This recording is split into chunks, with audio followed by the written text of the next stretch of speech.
out loud. Stand up, you're the leader of this crowd. One spark, one shout, watch the silence melt.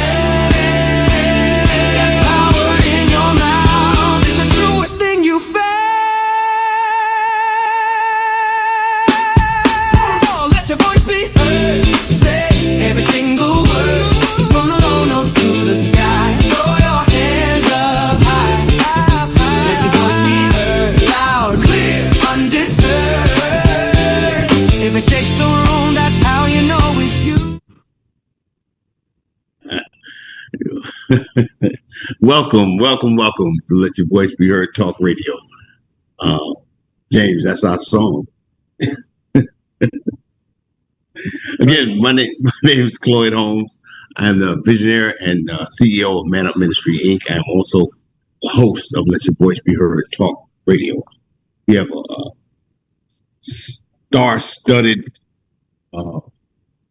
show tonight. We have a lot of stars on here tonight. But the main person that we have on here tonight is Dr. Mike Armour. Mike, you are a smash hit. The response that we got from your last show was tremendous, man. And the response was what surprising, not surprising, I'm not even going to say surprising, was from other coaches that were in awe of what you spoke about and how you spoke. And no one could dispute anything that you were saying because you were speaking facts. And it only reiterates me keeping this pen and paper right here while you speak, because you have a lot of jewels that you are dropping and giving us. We have the blessing and the pleasure and the honor of having Dr. Mike Armour with us again tonight for the second show. The first show was awesome. Some of you were here, some of you were not here. So I'm just going to give you a little brief background on Dr. Mike Armour. And then he can, because I know I'm not going to do any justice, he can tell you more about himself. I do have some questions for you tonight, Mike, that we'll get to. And we'll get to. Mike is a G Suite coach. He's a corporate leadership coach. He has coached over 850 execs and has written 13 books. Wow. The last time we spoke with you, Mike, you talked about, we talked about a challenge that you had, and that was probably, you said probably one of the hardest things that you've ever had to tackle, so to speak. But you got it done. I'm going to stop right here. I'm going to introduce you, Mike, and let you take the floor, and you do what you want with this. And I'm sure that there's going to be a tremendous amount of questions for you. Sorry about that. There's a tremendous amount of questions for you. We left off where I don't know if we left off there, but we were talking about this college that was teetering on bankruptcy. And you had the task, or maybe the opportunity, to try to take on that job to fix it. I don't know how you looked at it, but you came out smell like roses with that one. So go ahead, Mike. This Dr. Mike Armour. The floor is yours. You tell us a little more about this college that you took over. Well, thank you, Cloyd. It's good to be with you again tonight. Good to be with everyone. And since we do have some joining us tonight who were not part of the discussion last week, I'll try in just a few sentences to summarize the scenario that we were talking about. In my mid-30s, I was consulting with a small college in the Pacific Northwest, a faith-based college of several hundred students. And I had spoken on their campus a number of times, consulted with their board a number of times. And when they lost a president, they asked me to help them with a national presidential search. I did that for 2 years. And though we found some great candidates, every time we thought we had a fish on the hook, right at the last minute, he got off. And so the board called me literally 6 weeks before school was to open for the third year without a president and said, we have lost so many students and we have lost so many donors. We've got to get someone in this position immediately. We've offered it to you repeatedly. You've turned it down repeatedly. We're coming back one more time and telling you that if you don't accept it, we're going to have to close the doors. Mm-hmm. Well, I did not want to see that happen. I was very happy where I was, but I made that move.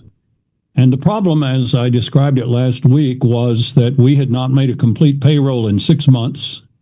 The enrollment had dropped to 20% over 2 years and would drop even further at that fall enrollment. Eventually, we got down by 30% from the peak enrollment.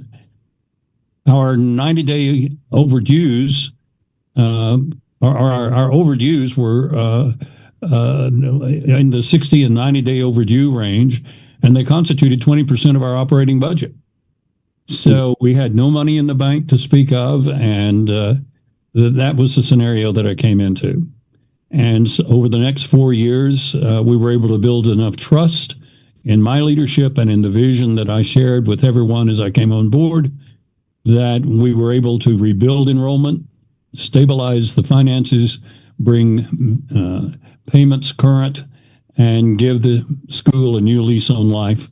Unfortunately, 25 years later or so, when the economic downturn of 2008 came along, it, like a great many other very small colleges, in our case, we were about 600 at max.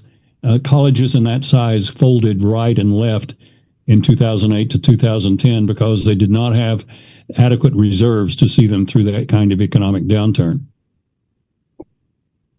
Wow. Now, you spoke last week.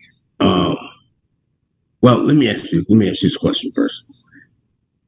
The college, when you put it back together, so to speak, did you make different departments because you're a leadership coach? So you had, let's say, how did you structure this back where it was successful? How did you do that? Because it was going bankrupt, and you said everything was falling apart, and they said, "Hey, Mike, come on, fix this." What was some of the steps? Because you spoke last week on some stuff, man, that really I've been thinking about, and you said something about trust not being earned, and so how were you able to get these people to trust you, the ones who you had to work with to put this back together? Because I would say, well, this is bankrupt, place bankrupt. How are we gonna do this? I would have to trust you and your leadership to say, I'm gonna put me on board. I'm on board with you, Mike. I believe in you. How did you accomplish that? Because it was falling apart. Even though the school was falling apart financially, in every other way, it was exceptional. I've never been around a staff and faculty that were more united. I've never been on a campus that size that had so many talented teachers, some of them world-class professors. But what they did not have was the cash flow to pay the bills and keep the lights on. I mean, I met the electric company at the meter a couple of times and gave them a check that kept the lights on the campus. That was how close we would come at times to not being able to make ends meet. So we had a quality team. We had a quality product. One of our strongest departments was our education department, and schools were lined up to hire our students when it came time to place our students in student teaching opportunities during their last year in school, we had more schools wanting our students for those roles than we could provide. So we had a good product, but what everybody knew in town was that we were struggling to make ends meet. And what they knew was that enrollment was dropping very rapidly because families were losing trust in us. So we had a good core product. What it did not have was a good brand. When you've struggled financially for 2 years and all of your creditors know that they're going to have to wait a while before you can pay even small bills, you've developed a reputation of probably not being very strong. And so the goal for me was to come in and rebrand the school and to find the glue by building trust that would hold us together through the tough times of rebuilding. Because as I said last week, the challenge of turning around a small college or any university environment for that matter is that you only get one sale day a year, and that's full enrollment. And if that's a bad sale day, you've just got to live with that, and you've got to live with it for 4 years because the students who keep coming back year after year are going to be in a class that's getting smaller and smaller just through normal attrition. So a small freshman class is a tiny senior class, and therefore it was not something where suddenly an influx of cash could get us turned around. We had to stick with it year after year and hold together. And the way that I went about all of that was to rebrand the school and to rebrand it by becoming only the third campus in the United States to build computer literacy requirements into every degree program. Found a very friendly foundation, the Burlington Northern Santa Fe Railways Foundation. It had a different name. This was before the merger that gave us BNSF. It was the Burlington Northern in those days. They gave us a $100,000 grant to build a computer lab. This before the IBM PC or the Apple Macintosh had come to market. We were very, very much on the cutting edge. And with that $100,000 grant, which today would be somewhere around $350,000 to $375,000 equivalent, we were able to quickly establish that this new direction we were taking was putting us in a pretty elite league with schools that were equipping students with the skills that were going to be in great demand in 5 to 6 years, but no one was asking for at the point that we made the move. Wow.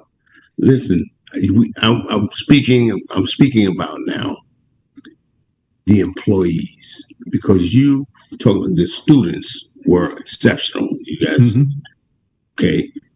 You wrote a book that we kind of got into last week, Leadership and the Power of Trust. The employees that were there know that this company, this school is teetering on bankruptcy. They had to have, I would have to have some type of trust in you. If they said, okay, well, here's the guy that we hired to come and try and fix this. How did you establish that trust with those employees? And tell us about leadership and the power of that trust. All right, that's a good question. For one thing, I had a real advantage that others going into that role would not have had.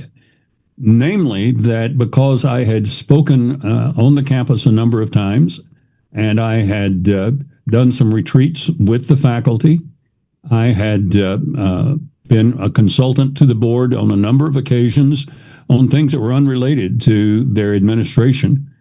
The campus knew me, and they knew that I shared their values. They knew that I shared their faith commitment. I shared their priorities, that I really was committed to a quality education. I was at the time Dean of Students at Pepperdine University in Malibu. And it was a very entrepreneurial, pioneering school in its own right. And so they knew the roots, and that gave me some credibility coming in that I would not have had otherwise. But people don't trust you on the basis of what they know about you. They trust you on the basis of what they feel about you. We've all had people that we couldn't quite figure out why we didn't quite trust them. We just knew that we didn't feel something around them that we ought to be feeling if we really trusted them. It's therefore necessary to think of going into any situation like that sensitive to the environment, the emotional environment that you're creating, not just the organizational environment. The temptation of a lot of people going in to do a turnaround is to reorganize things. But people rally around leadership because they relate to it emotionally. They connect with it. They feel a kindred spirit with it. And one of the keys of leadership is to find a way to connect the values of the people to the vision of the leader. That's where the motivation is going to come from, because we're not motivated to do anything that is not valuable to us. So it's important for the leader to find a way to cast his or her vision in terms that will fire off the values that are important to that person's people. And because I knew these people so well, I knew a lot about their values. I knew how to speak a language that would connect with those values. And from the very first day on campus, I was about that. Another thing that you have as an advantage on a small school like that is that you only have 2 or 3 academic buildings on campus. You have all of your administrators in one building.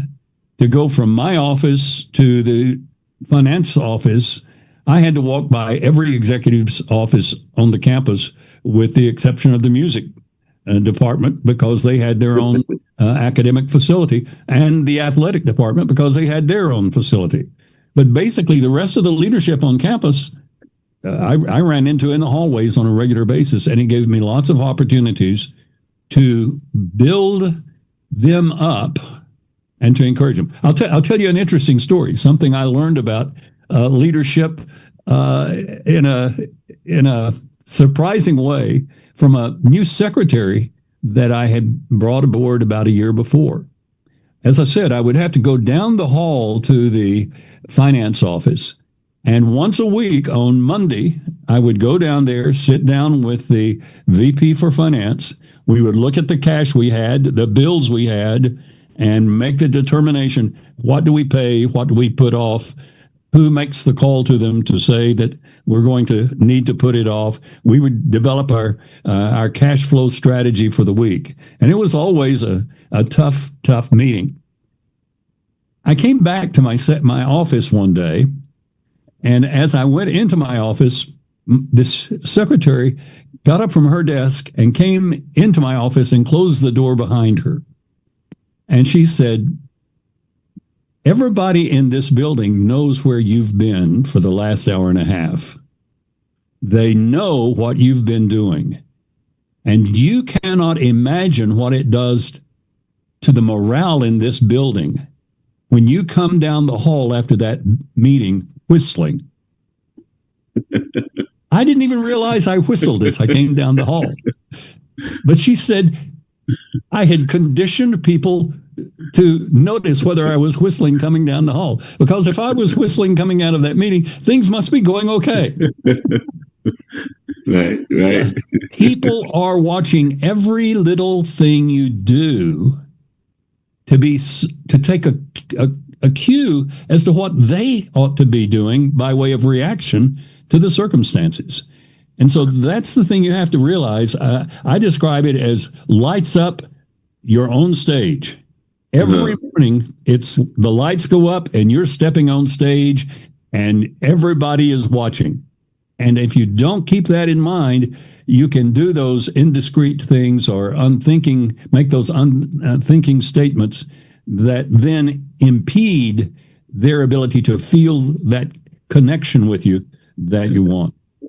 So the first thing is to build that connection. Number two is to pursue those things that we talked about toward the end last week, that for people to trust, they have to feel five things.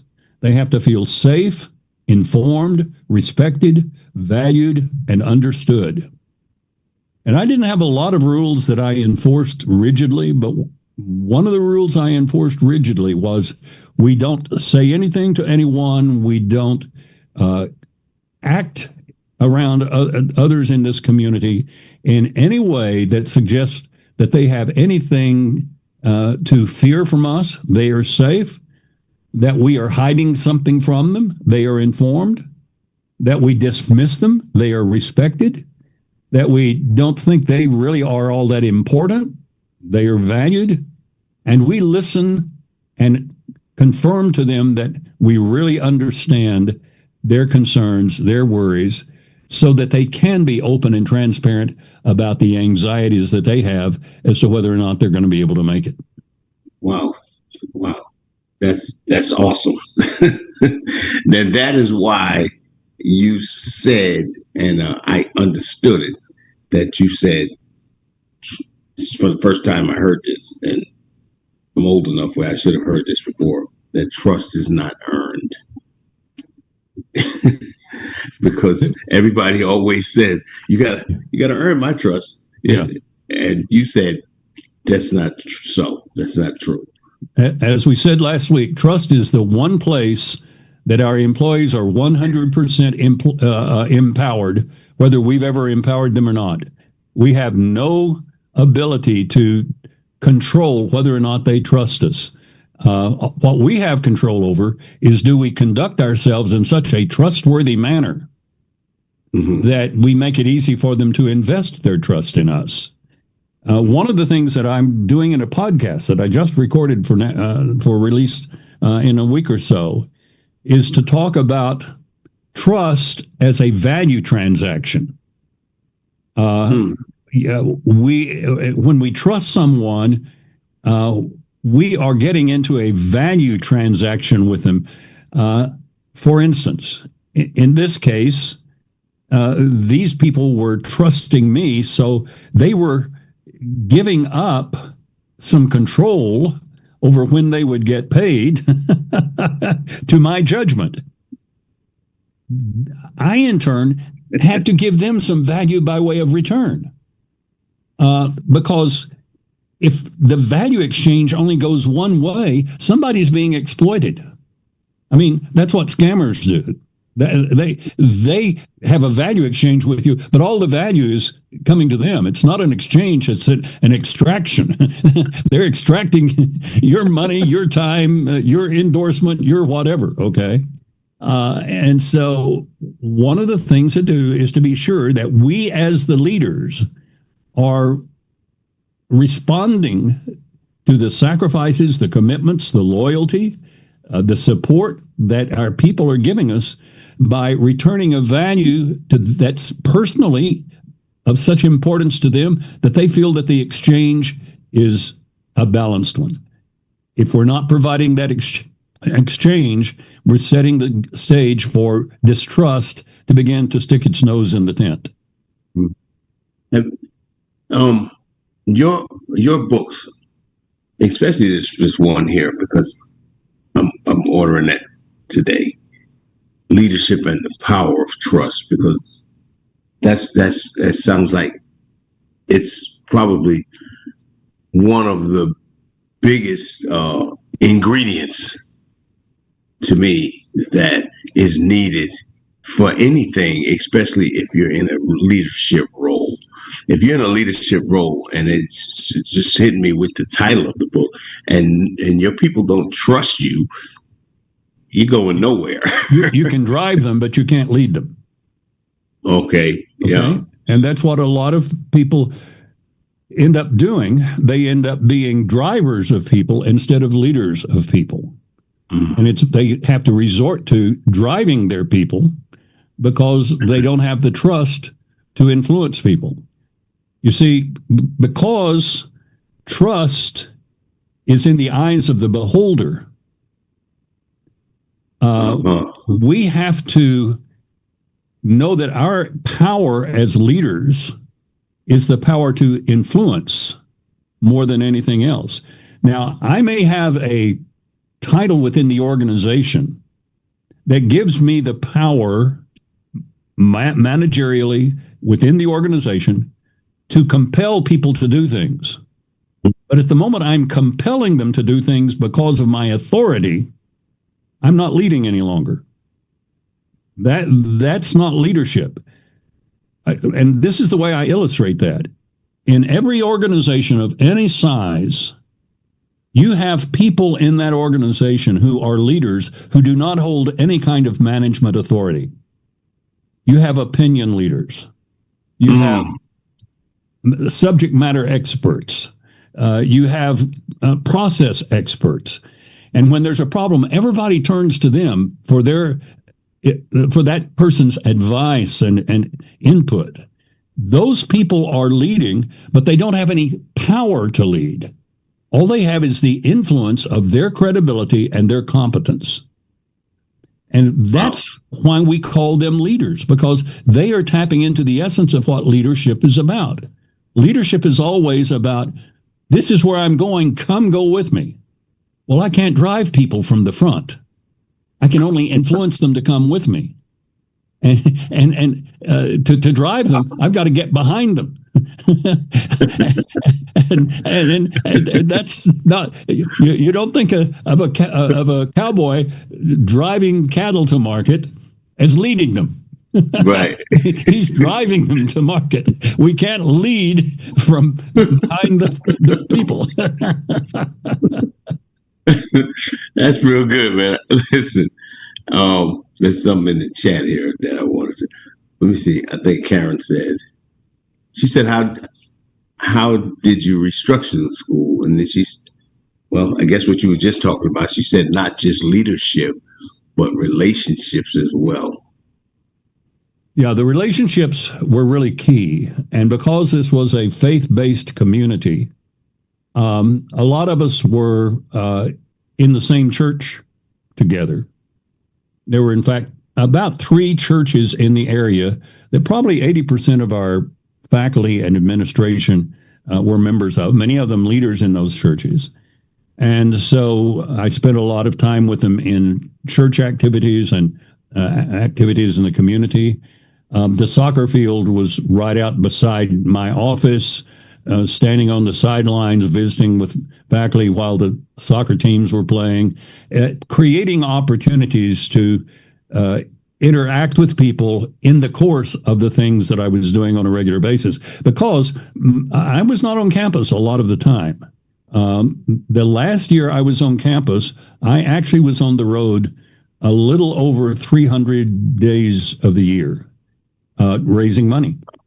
Our fundraising base was national. A lot of it was in Texas. A lot of it was in Tennessee. We were in the Northwest. And so I would go on the road for 2 and 3 weeks at a time, just visiting with potential donors or existing donors all across the country.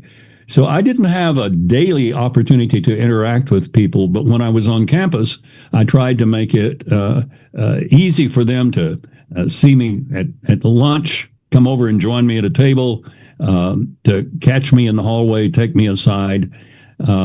I'll tell you, somebody who really understood that principle magnificently was General Colin Powell. Before he became chairman of the Joint Chiefs, he was commander of a huge division. And he told his chauffeur, when he took that post, he said, being a general and going from meeting to meeting to meeting, I don't get much exercise. And so don't worry about picking me up each afternoon. I want to walk home and get some exercise walking home. That was the ostensible reason why the general walked home every afternoon. But it was almost a 2-mile walk. And everyone on the base knew that late afternoon, General Powell was going to be walking home, and walking along the sidewalk, he was accessible. And people could walk up to him and say, General, do you know this is happening? Or is there any way we could do this? Or what if we tried doing this? And from the officer corps all the way down through the enlisted corps, people didn't hesitate to intercept him if he was out walking, who would never think of asking for an appointment to get on his schedule because they questioned whether they could get on his schedule. As a result, that was how he kept his finger on the pulse of what was really going on the base. It wasn't to get exercise. It was to make himself accessible to his people. And that's a good metaphor for what we've got to do when trust is in the balance. We've got to be accessible. And one of the problems with introverted leaders is when they get under pressure, they go inside both psychologically and physically. They hold themselves up in their office. They minimize the number of interactions they have with people. Wrong strategy. Introvert or not, you've got to be accessible to your people if you're going to have them follow you in a challenging turnaround. Yeah, because I've seen personally, I've seen leaders. Mm-hmm. I've dealt with leaders that were unapproachable. Right. But you don't ever disturb him or her. Mm-hmm. If you see them, don't just walk up to them. They will, freak out, so to speak. And yeah, I've seen people that don't talk to me in my office. Don't put a slip in to see me or whatever. And what you're explaining, I feel, is so correct because there's so much power in that.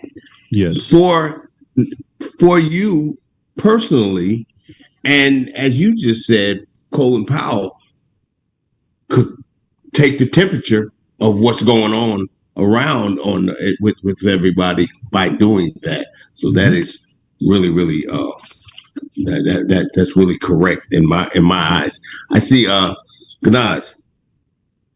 I hope I said your name right. I call you Sam, but can you hear me now?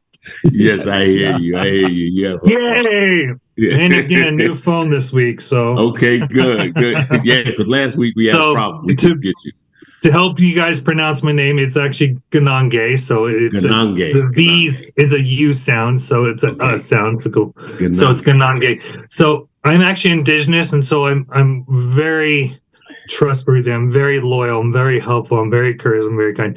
But I'm also learning about the 7 grandfather teachings, where we come along and we learn about wisdom. We learn about love. We learn about respect and bravery.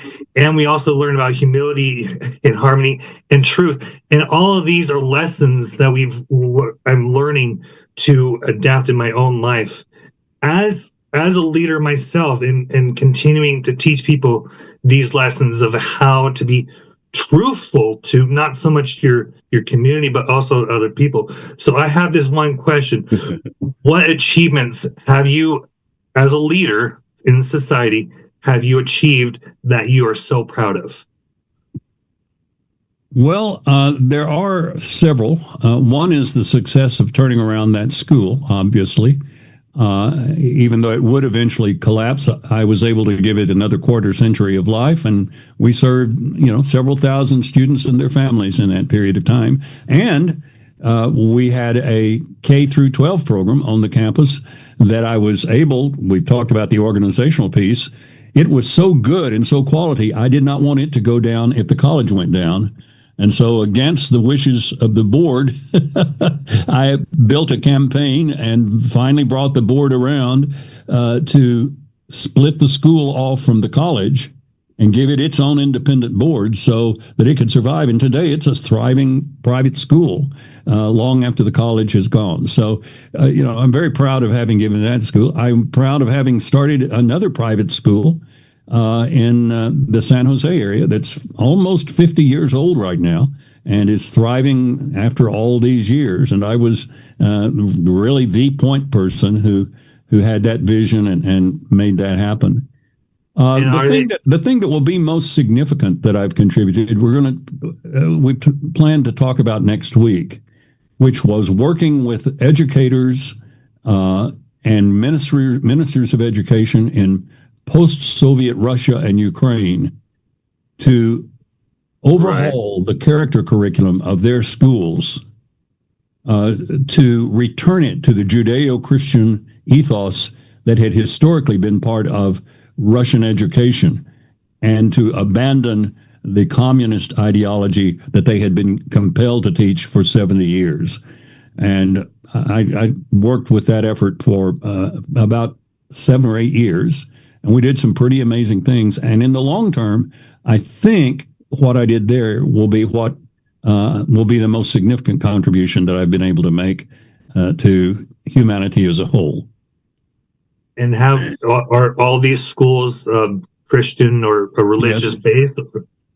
Yeah. Okay. Not the schools in Russia were not. I was working directly with the Ministry of Education and working with there were no Christian schools. There were no Jewish schools in Russia at the time I was doing that. That wasn't an option because communism had driven all of those types of institutions out of existence. Well, thank you. I'm glad.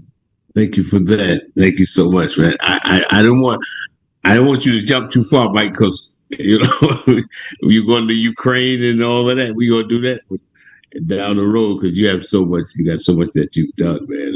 And I'm really interested, and I want to dig into that Ukraine thing, the Russian thing.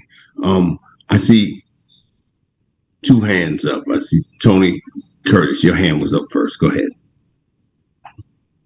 You actually started to answer the question that was going through my mind, which is, with the changes that we've seen in the education system, what one thing would you like to see brought back into the education system to start bringing those leaders back to the forefront, giving them the education that gives them the power to make the changes that need to be made? That is a huge question, and one that I give a lot of thought to, and I find myself in conversation with people about it all the time. I am, first of all, a historian primarily by training. I have 5 degrees. 3 of them have a very heavy emphasis in history, or history was the major field. And that history covers the entire sweep of human existence on the planet, going back to the Greeks, Romans, and even their precursors in the Middle East, down to contemporary diplomacy. And I think one of the things that is hurting us immensely is that we have removed the serious study of history from our standard curriculum in schools and colleges. And if we don't understand the history of our race, and I'm using race there in the sense of the human race, not ethnic races. If we do not understand the history of the human race and the throes that it has been through and the things that it has triumphed over and the atrocities that it has seen and suffered in the past, we don't have a perspective on how to make sense of what we're up against right now in our own existence. I've talked to very few people who are in their 20s and 30s who have any real sense of what happened more than 200 years before they were born.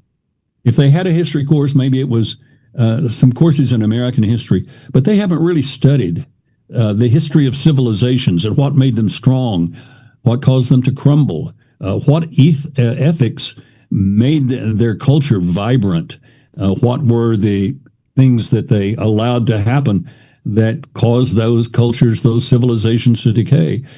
We have not learned from the past, and I think that's one thing that would help. Obviously, a respect for religious thought. I came along at a time in my education at the university level when the universities were at their peak of not tolerating the discussion of religious outlooks or values within the classroom. And now people with other ideologies could express their views. It was just the religious community that was excluded from the university. And yet throughout its history, mankind has always found a lot of its anchor in its core religious beliefs. And it's because we don't understand the power of religion to shape the psyche and the culture of a people. We don't understand a lot of the people in our world today who are driven by religious zeal. And that's there on a number of continents. It's really happening in the Middle East right now because the Iran problem is in large part complicated by the religious zeal of those who still have the governing control of Iran. So those would be two things, because both the study of history and the study of what are the transcendent truths that we have been committed to, because they are so right, every religion in the world tends to endorse them.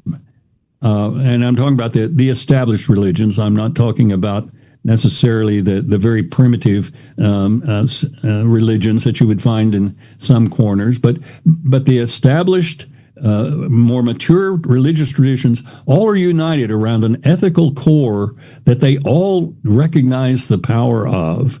And that at least should be part of our formative dialogue in helping children get a sense of what is truly important in the long run, as opposed to what their peers will tell them is the important thing to be doing. Wow. Thank you for that, Mike. Tony, that answer your question? I see you still have your hand up. It did. I was just going to ask him, do you ever think there'll be another Fatima? Fatima al-Fihari. Yeah, I don't know. I am open for all kinds of surprising things to happen. If y'all don't know who Fatima is the creator of the oldest, longest running education university in the world. Started in a long time ago, 800 something. Yeah, right. And the school is still operating. When you talk about things that are operating for a long time, one of the periods that I studied where human existence looked like it might be wiped out completely in Europe was the Black Plague that came to a climax in 1349. 70 million people died in it. We think COVID was a bad plague. The Black Plague. But knowing that, I was walking through. I was in Croatia, and I was walking through Zagreb, in the old city in Zagreb, which dates back to about 800. And I came around a corner, and there was an apothecary, their equivalent of our drugstores, that had a cornerstone that said it had been built in 1349. So this drugstore came into existence at a time when the future of humanity looked very, very bleak, because especially the children were just dying in mass from the Black Plague. And that apothecary has been in continuous business ever since. And the interesting thing is, 50 years after it was built, we were in the blooming of the Renaissance. The great artists that we think of as the Renaissance artists were emerging. So that is one of those historical moments where you begin to realize humanity has a tremendous resilience. Even in the darkest hours, there is something promising that is ahead. And let's keep looking for as I said, for the opportunity. Let's not be surprised by any good thing that may come along. Hey, thank you so much, Mike. That's good stuff, man. Let's see. Lazaro Costa, your hand is up. Hello, can you hear me?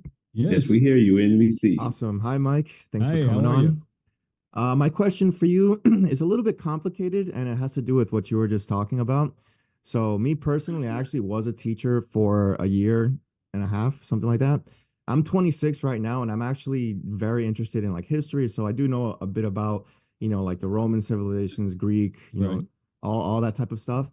And so personally, I've seen the huge change in the education system, the way that we've really shifted from paper to computers. I personally witnessed kindergartners these days, they all get laptops for themselves Yep. to use like right from that age. And so I've noticed huge shifts in society with like the rise of social media and the internet. And so I really wanted to get your expert and like experienced viewpoint on that, because you know you've seen the rise of computers since before the IBM Right. machine, like you had mentioned. So how have you seen the shifts in you know, humanity and society at the age that you are, and what do you think we can do to kind of like course correct, because clearly something, you know, something's going wrong here.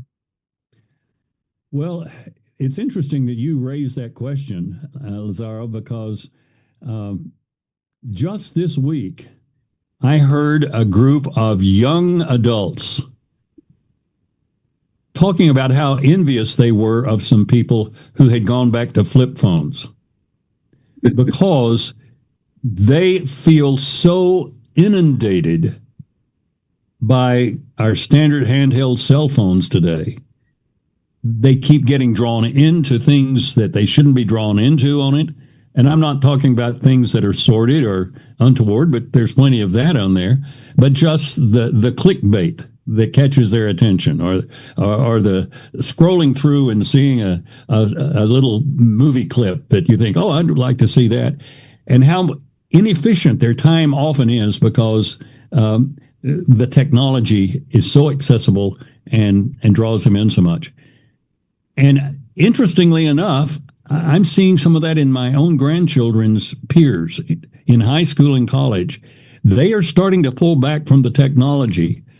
They're still using it, but they're trying to use it wisely, because what they have seen is what happens when you get so absorbed in it that you lose all frame of reference. And one of the things that the research is beginning to confirm is that people who grow up living in front of a computer screen and a handheld device do not have the experience in working with open space and maneuvering through open space and moving things around in open space at a sufficient level that when they come to adulthood, they can envision spatial relationships.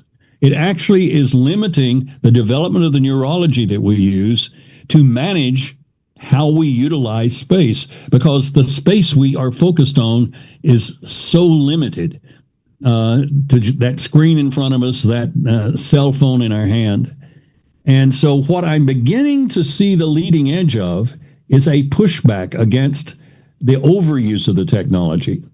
It's coming from an unexpected place. It's not coming from us old fogies who say, back when I was a kid,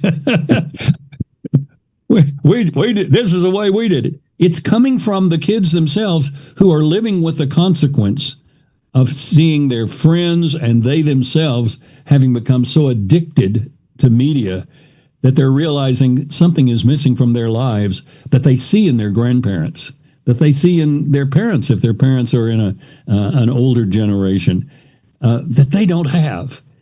And they're beginning to realize it's because they had a childhood we've robbed ourselves of. I don't think they're going to raise their children using technology the same way that they were raised. Wow, that's really good stuff. I mean, this subject is awesome because I have a child that's daughter. She's 15, right? And she wrote me a letter. I think she was about 10.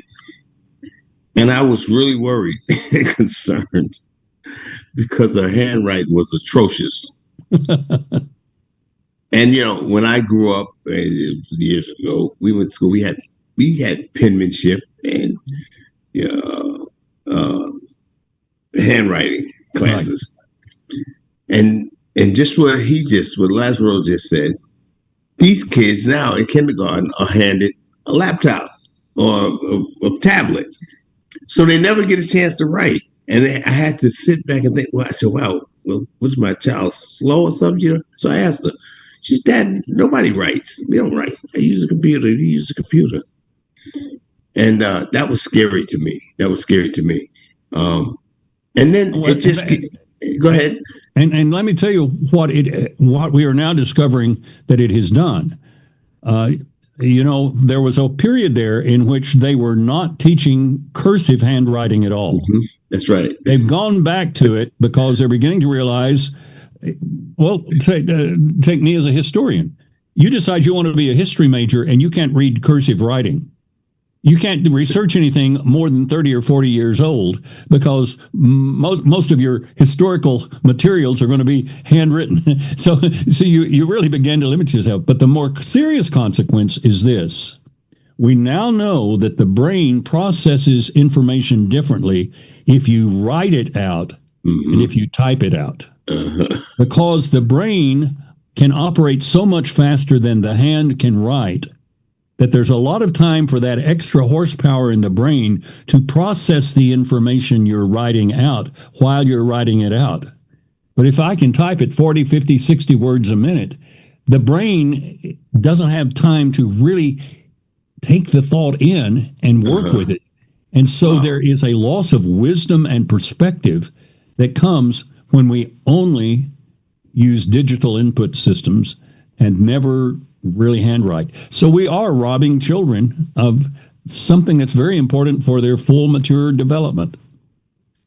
And as I said, for me, it's scary because it's only getting more advanced as we go. It keeps going. It keeps going. I was talking to someone today and they were talking about this AI thing. And I said that they have a problem with the kids in school now, because if they have to write something, they let AI write it. Yes.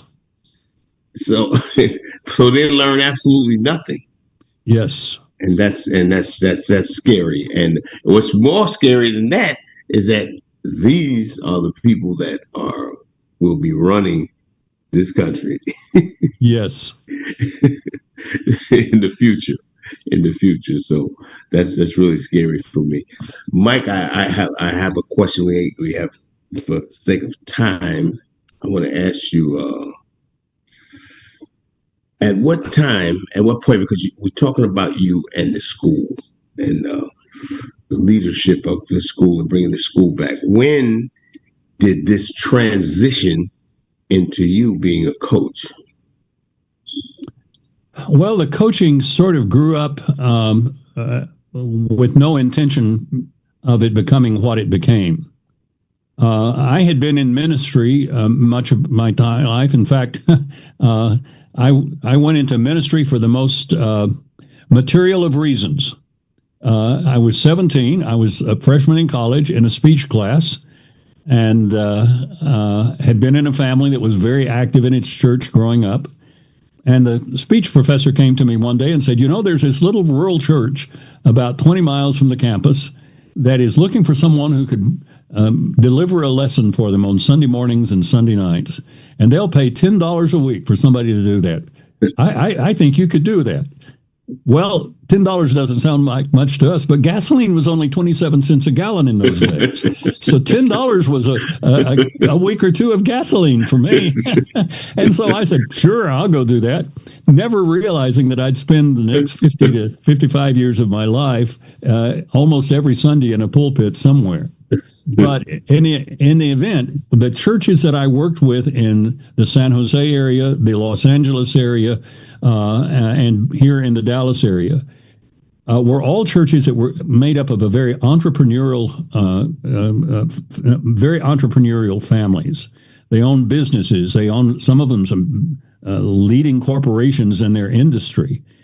And they would come to me and say, I'm struggling with this issue related to my business. Would you let me take you to lunch a couple of times a month and just be my sounding board? I just need the insight you might offer as an outsider as to how I should deal with some of these problems. And I enjoyed doing that, and I did more and more of it. And then about 1993, I was reading an article in the Wall Street Journal, and it spoke of someone who was an executive coach. And I said, what on earth is an executive coach? I read on 3 or 4 paragraphs further, and I said, now, wait a minute. these people are doing what I've been doing all this time, and they are making money doing it. What's wrong with this picture? And so that was when I decided that I wanted, for the next phase of my life, to really work with coaching. But this was before there were any coach certification programs around. In fact, when I started coaching, there were only 3,000 of us in the world who considered ourselves a coach in the sense that the word is used today. And today we seem to add 3,000 a month. We have proliferated. But I set out to get some certifications and things that I thought would help me to establish myself with credibility when I did start coaching. And because I was connected with all of these people who were running big companies, immediately I started creating opportunities for myself to work with people in their organizations. So when I did hang out my shingle and start my firm in 2001, I was already working in C-suites of very large and international companies in many cases. And so I wasn't one of the people who worked his way up from coaching, frontline supervisors and first-time managers and worked to the way up to eventually working in the C-suite. That's really where I started out, and I still coach a lot of frontline people and first experienced managers, but my focus has been on the C-suite from the very beginning. Mm-hmm. Wow. Well, you have been very successful at it, and I know that you have so much more to do. I have one more question. I have a bunch of questions for you, and I know I won't get to end these questions. But one question I'm going to ask you, because you are a coach, a C-suite coach, and you deal with these executive companies, people. Let me ask you, what leadership habits most often limit these executives to grow?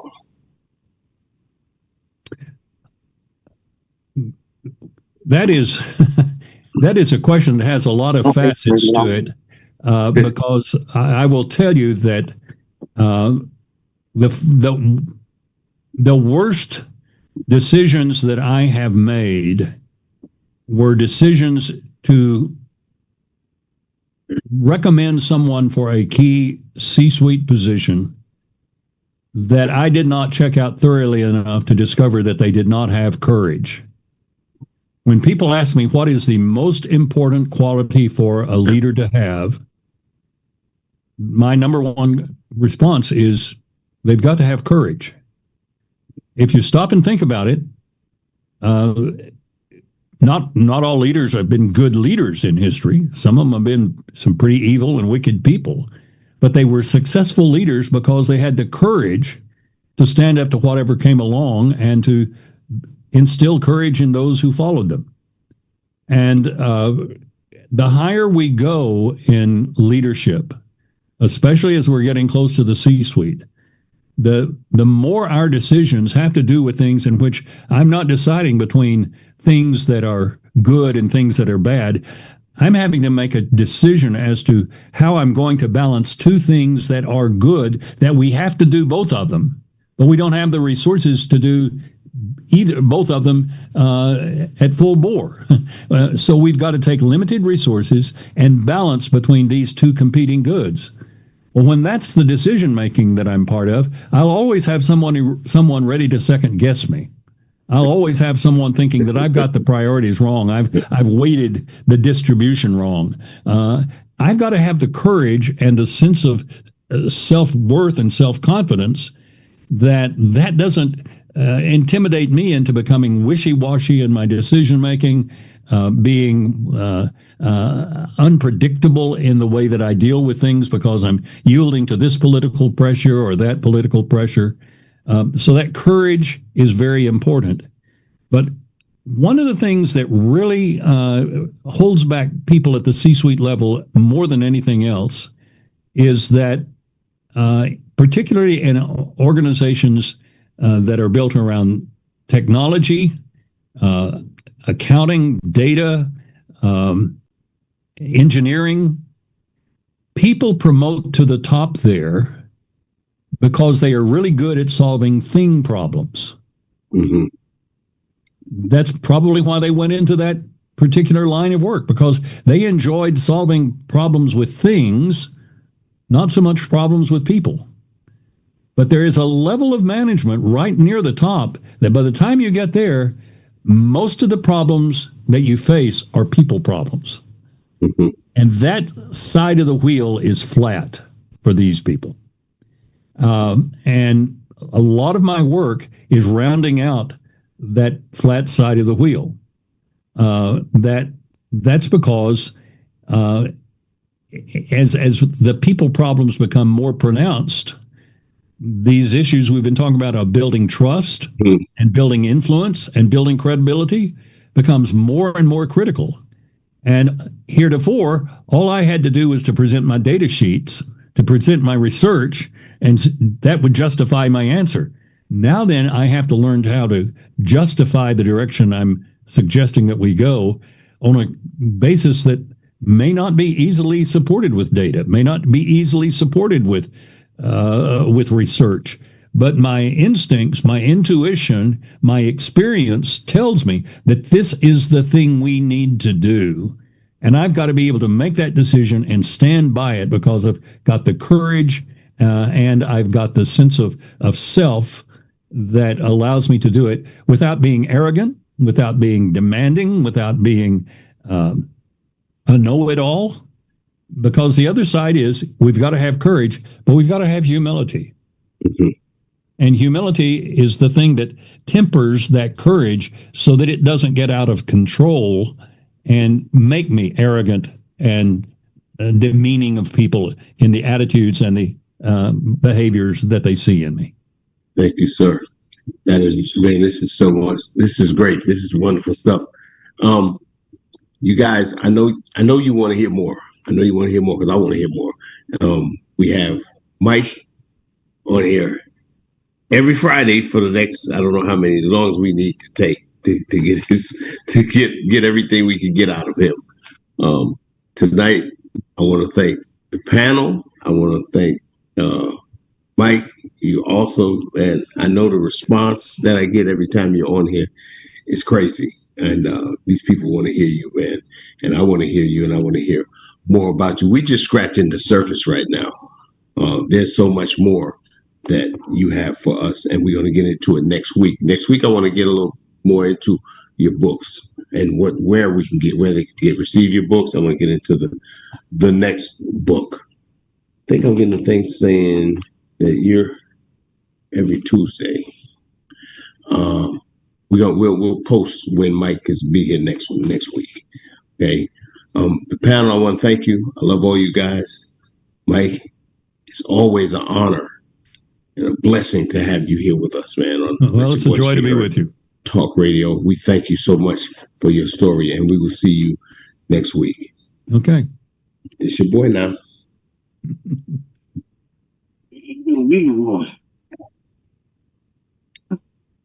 Mike, you there? Yeah, I'm here. Hey, Mike, it's Tony. Yeah. I don't know if they lost us. It sounds like it, but Mike, great job. And somebody asked me during your speech, your talking, how can they get you over to their men's group? And I told them once we hang up, I'll talk to them. But okay. Mike, you're doing an excellent job, man. Excellent. Well, thank you. I can't thank you enough, man. Yeah, excellent. People get so much out of the thing when it's you.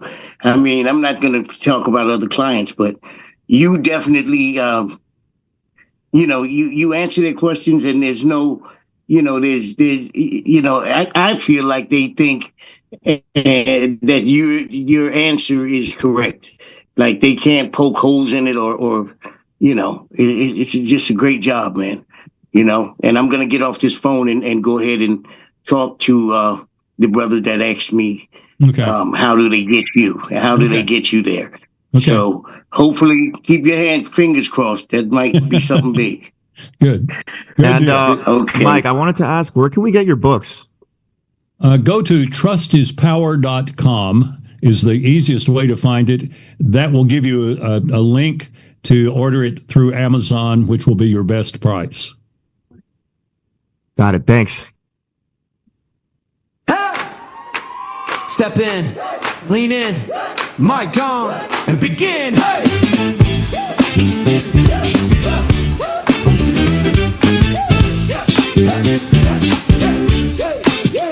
Been quiet too long, chewed up tongue. Turn down songs, clock keeps ticking on the wall. But your name's still missing from the roll call. Let your voice be heard, say every single word. From the low notes to the sky, throw your hands up high. Let your voice be heard, loud, clear, undeterred. If it shakes the room, that's how you know it's you. Floyd. Deep in your chest, heartbeat tapping out, say it. Yes. Yes. Let them do what they Why do. didn't They never you held a tell the fire people living that in you got another show right now? Let your voice be heard. That's what you should have told me. Stay on the line. Mike would have stayed on too. Throw your hands up high. Let your voice be heard, loud, clear, undeterred. If it shakes the room, that's how you know it's you.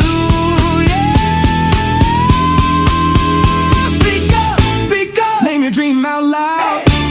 Stand up, you're the leader of this crowd. One spark, one shout. Watch the silence melt.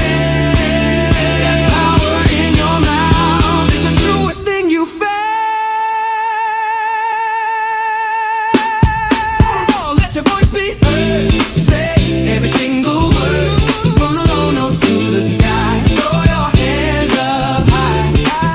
Let your voice be heard. Loud, clear, undeterred. And Floyd, I had my hand ready.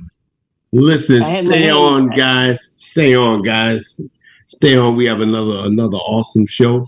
We have James Eade. Awesome. You guys probably know him. James been on here. How many times, James? 6, 7 times. Stay on. Stay logged on. Don't leave. Stay right here. Stay tuned. It's another exciting show. Let your voice be heard. Talk radio. It's your boy now.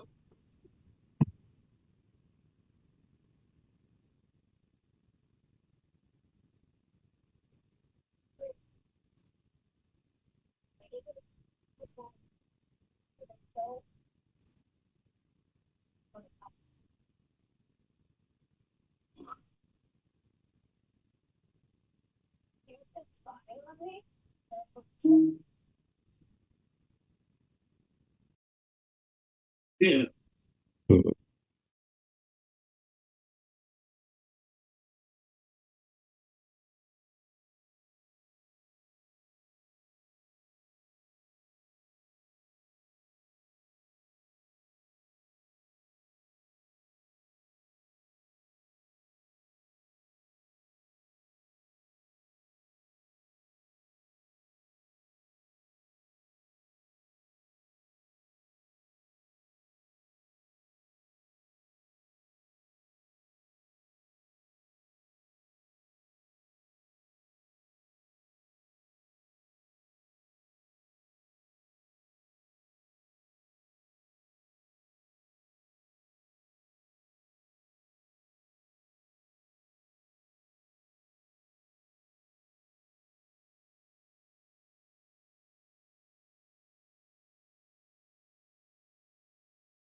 Step in, lean in, mic on, and begin. Hey!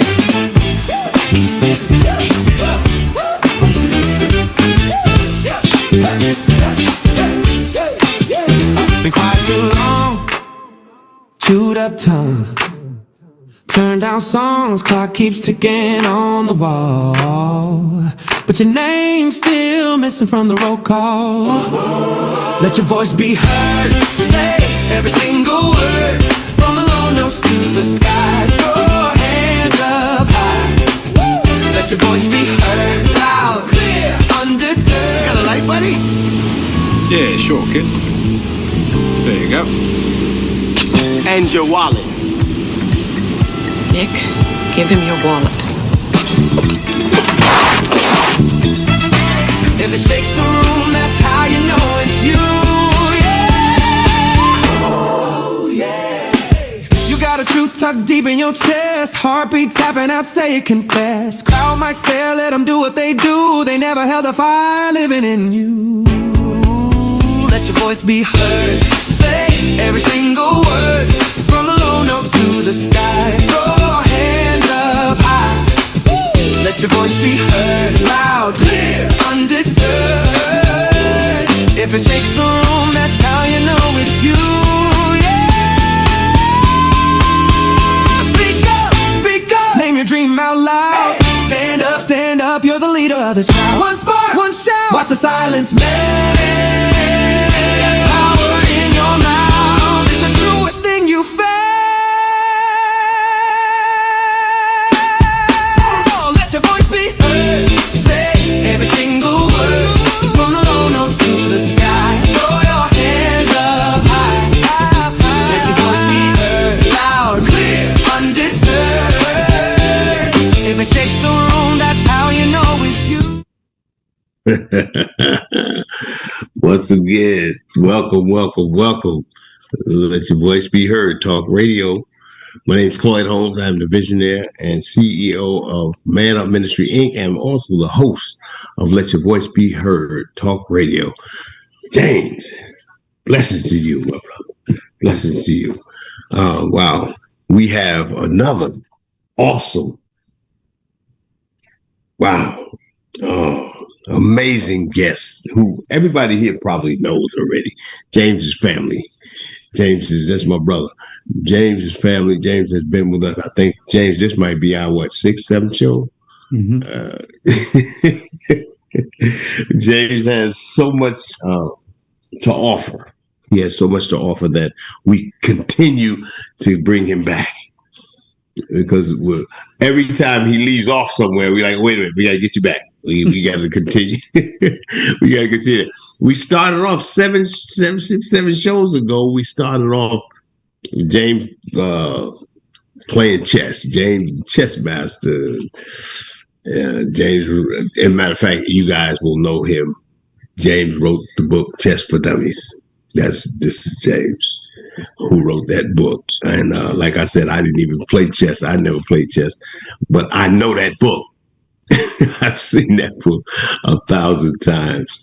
And James has also more books. We'll get into those later.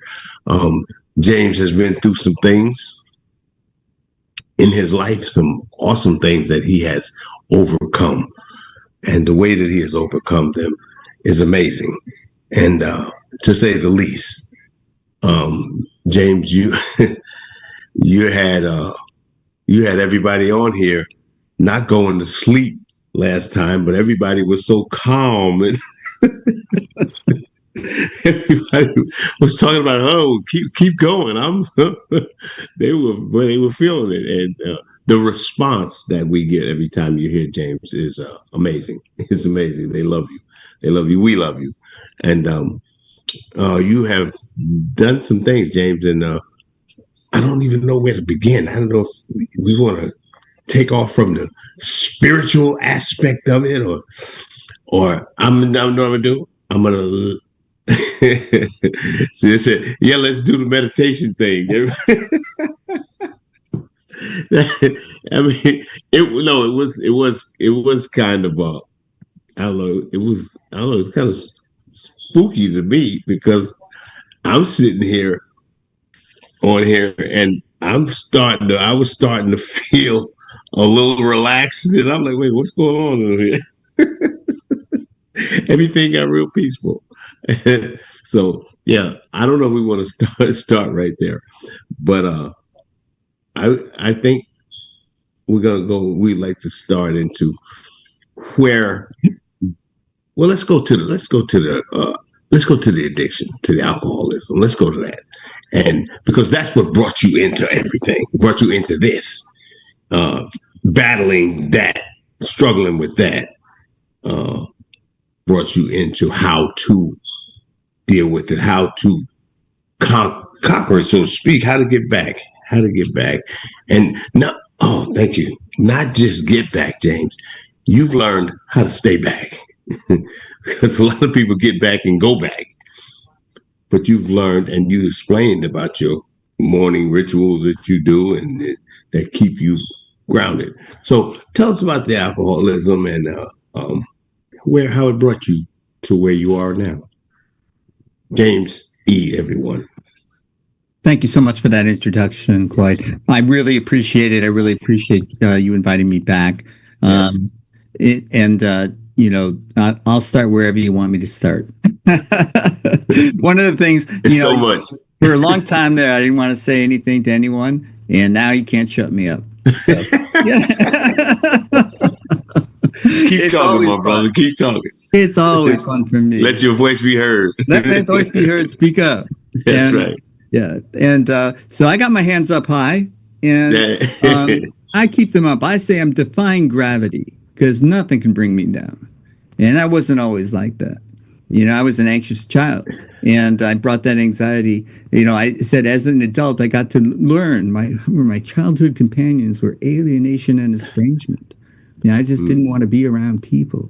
I didn't feel like I fit in. I didn't feel like, that I knew what they knew about interactions and social niceties and things like that. And I just felt out of place. And so when I got the opportunity to learn about alcohol and later drugs, I was able to find out that it made me feel like the people got funnier, brighter, better looking. And it just was, and I felt like I belonged. So it was this magic elixir for me. And it was, but it became something that I self-medicated with myself, and then just snowballed from there. And you never know. I'd say this about addicts in general. You never know when you come from a habitual user to an addict. There's no sharp distinction between the two. One day you're this and one day you're that. No, it's a gradual process. So you're not really aware it's happening until all of a sudden you can't live without whatever it is. And, so your thoughts are now consumed about how do I get more of it? Do I have enough? How do I get more if I don't? And you start to have an obsession of the mind. And it has a spiritual consequences, mental consequences, and physical consequences. And in 2016, I suffered liver failure because of the amount of self-medication that I had done with alcohol. But I have learned to reframe it. I try not to say that I'm an alcoholic, but sometimes you say it. But what I prefer now, and this was taught to me, and I was open-minded enough to learn, it's an alcohol usage disorder, AUD. And what there are now are medically assisted therapies. Medically assisted recovery is the way I put it. Because people don't think when they're addiction and they're in the throes of addiction, when you, as I had done, I bent my knee to the tyranny of addiction because it's a merciless tyrant and it rules your life. And it doesn't give you choices. It robs you of the power of choice. And so this is the type of thing that I had experienced. I had no hope left. And I didn't feel like I could change anything. I didn't think like I had a future. And I just wanted to numb out. Well, it turns out that I did have a future, and the future was a different one that I had thought of. And not only that, but I had contempt prior to investigating this in this future. I would dismiss it out of hand, that a spiritual path might be my guide to living a better life. Not only living a life, but living a life worth living. And part of what makes it worth living is that I can share my experience with others, and I can help them no matter how far down they've gone. And that's what I've learned about myself, is no matter how far I went down, it's my experience, then the strength and hope that I can provide, that by sharing it, I can help someone else. And I've seen it too often to deny it. I've seen it beat people come out and get back on their feet, recover, and become, once again, productive citizens, productive people, happy people. And one of the things we always felt when, if I don't drink anymore, I'll never have any more fun. Man, I always have fun. I'm having a lot of fun. So, yes. That was one of the things. It was a delusion. And when I ripped the veil of delusion off of my eyes, I saw more clearly. Yet, no matter how clearly I see, I know there's another veil of delusion. I'm not done ripping them off. I'm learning about myself all the time. And reframing alcoholic to alcohol usage disorder tells me that, okay, it can't be cured, but it can be treated. And one of the messages that I have is that what treatment suits you? I can't tell you. I don't know. When I recovered from the liver failure, which was a very touch and go process, and I write about it and linked in my book Freedom, which came out in 2023, and it was a freedom from the tyranny of addiction. And it's a freedom that I hold precious now, because it restored to me the power of choice. I can choose to behave and to say certain things now when I used to be compelled. And I can be in a bar with people drinking and not be tempted to drink. That this is not recommended when you're early in recovery, but this is when you get to a certain stage in recovery, you're not tempted. You're not, I have not just, I'm not just abstaining from substances that would change the way I feel. And I was desperate to change the way I felt. And alcohol and at one point drugs helped me change the way I felt. So I thought I needed them. Another veil. I had to rip it off. Excuse me. I'm going to take a sip of water here. And by doing that, by ripping that veil off, I realized that I had the ability to stay sober, to stay clean and sober. And this is the kind of thing that I didn't think I had that power. But every human being has the power and potential to recover. We've been given this spark of life. We've all been given it. Whatever we look like, wherever we live, whatever language we speak, whatever country you come from, we all have that spark of life within us. And what I did was cover it up. I developed defense mechanisms as a child, and it allowed me to become closed off. It allowed me to try not to let my spark of life shine. And so these are the types of things that I did to myself, and there's no sense of blaming anyone else. 2025 that came out is No Blame, No Shame, because I don't feel ashamed. No, man. If you're coming at me with shame, it's like matter and antimatter. When we meet, there's an explosion, because you don't bring shame into me. Or I know now I have compassion, so I can help treat you if you're ashamed. But I will not take on your shame. Like I should feel ashamed? No way. What happened to me for a reason. It's so that I could come through it and share what happened to me. And it's a joyful part of my life now, to share what happened to me and to give hope to people, give hope to the hopeless, empower the powerless. These are the words I live by now. And by doing this, I get more back than I give. People come up and thank me for helping them. And of course, I accept the thanks. It's not only just gracious, but energetically, it's meaningful. It's a connection that we establish. And that connection is something that I never valued before. And I think it's one of the most invaluable things I have in my life now, connection to others and to give help when it's necessary. And also, I've learned that everyone needs help, but everyone doesn't need my help. Mm-hmm. And it's also the message that you have what treatment works best for you. And you may have narcotics usage disorder. You may have other kinds of usage disorders. You may be a workaholic. You may be an overeater type of problem. These things have more similarities than they have differences. But the treatments that are available to you, there's so many out there now that I never knew about. I was only steered towards a traditional 12-step program. And one of the things I do in my books is try to allow people to realize, to explore that there are other programs as well. Nothing against the 12-step programs. They've helped millions and millions of people for many, many years, but it's only one way. And one size does not fit all. And people will try a 12-step program, say it doesn't work for me, and give up because they don't know there are other choices. And I've mentioned in the past a couple of Buddhist-based refuge recovery Dharma. These are programs you can just Google them and find them. And there's undoubtedly a meeting, whether it's in person or on Zoom, you can find a meeting. And what you find are people that understand what you've been through. Because if you tell someone what you've been through and they've not been through anything like it, there will not be that connection. You will not establish that connection with them. They will not have the understanding. And they may even judge you, and you may feel even worse than you did before. But if you're around a community, if you find a community, again, something that I did, hands off, stiff arm you, keep you away.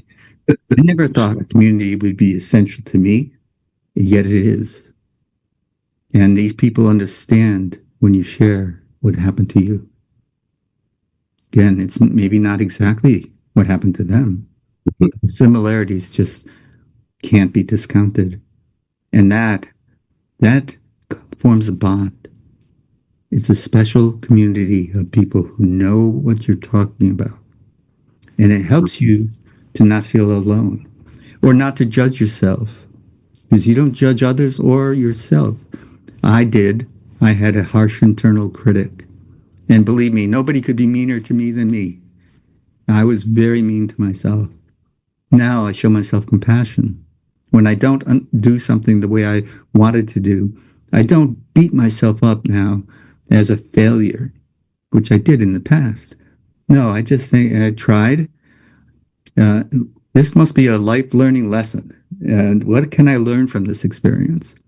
Because, if I hit my head against a wall, maybe hitting the wall again with my head isn't a good idea.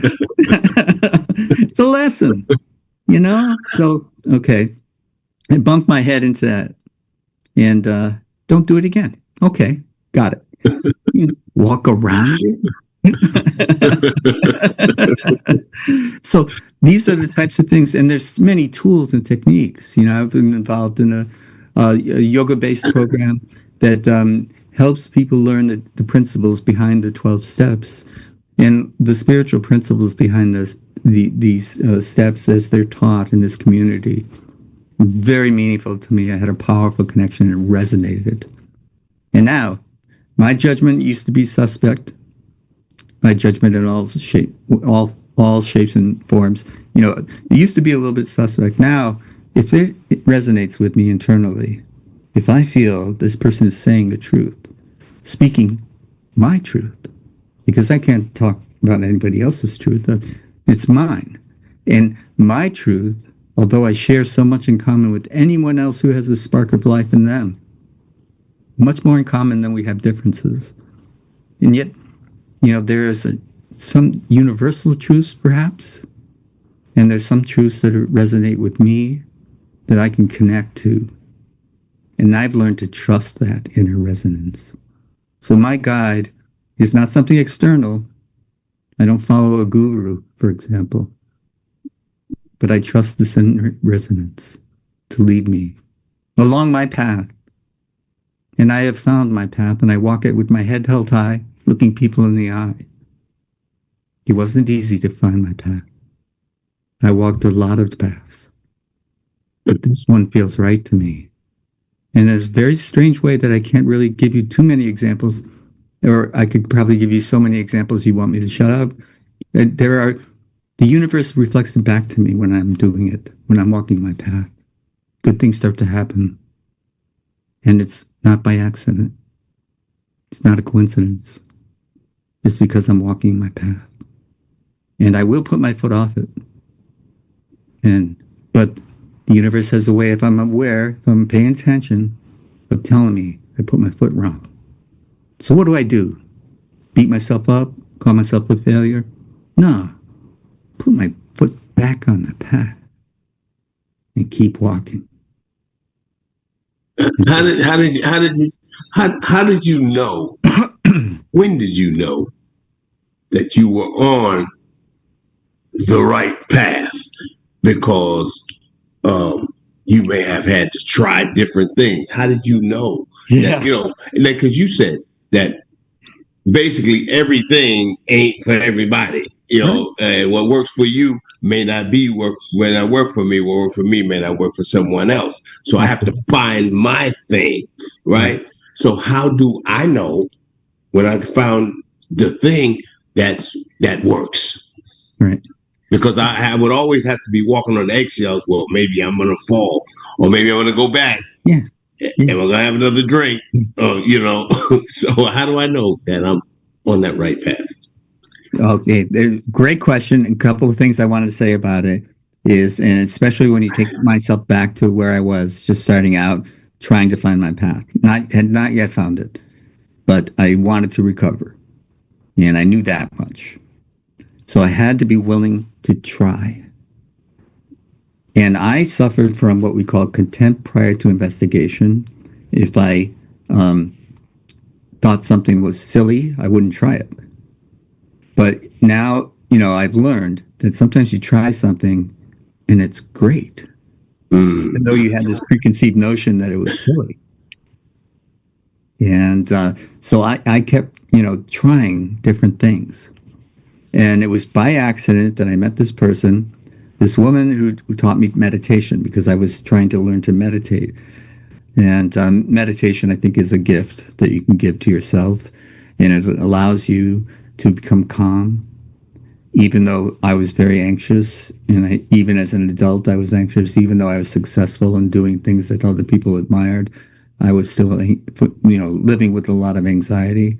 And I thought that calm was just, for me, it was a lower level of anxiety.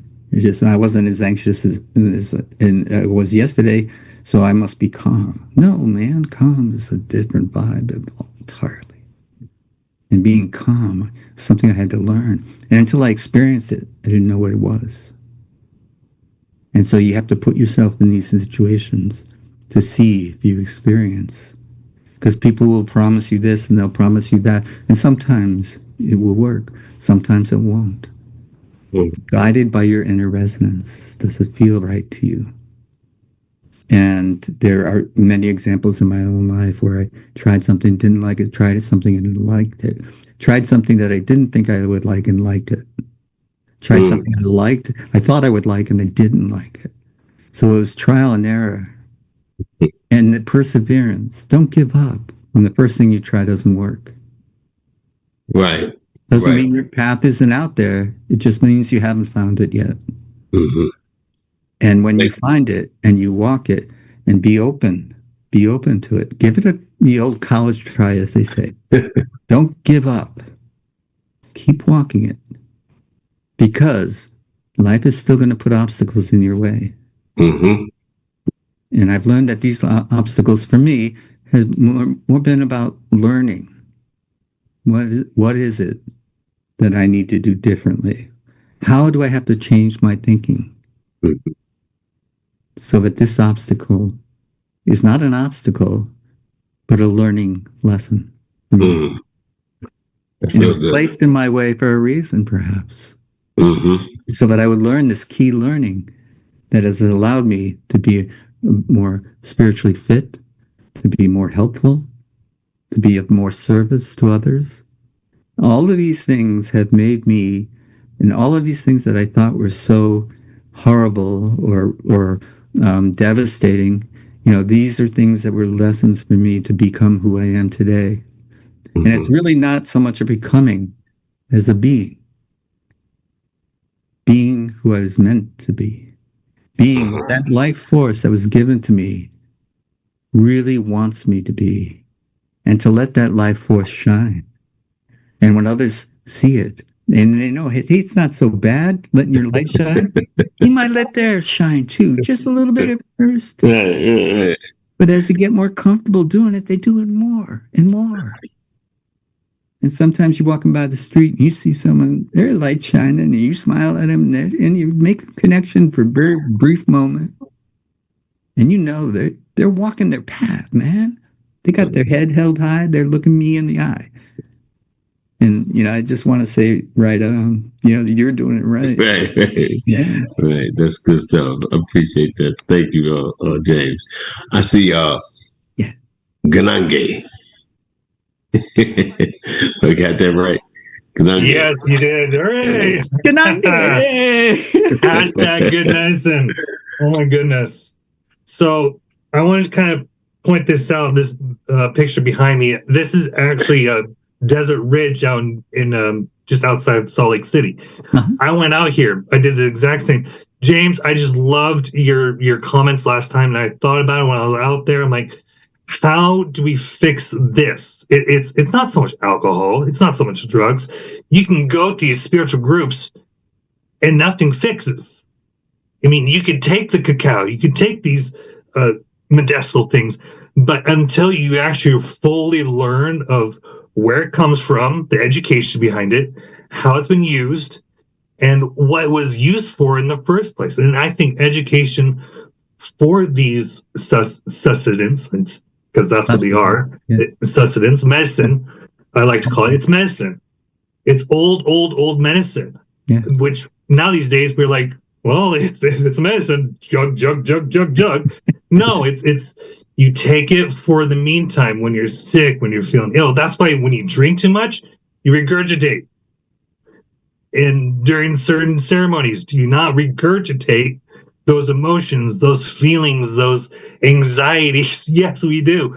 And so then people like, oh, I want more of it. I want more of it. I want more.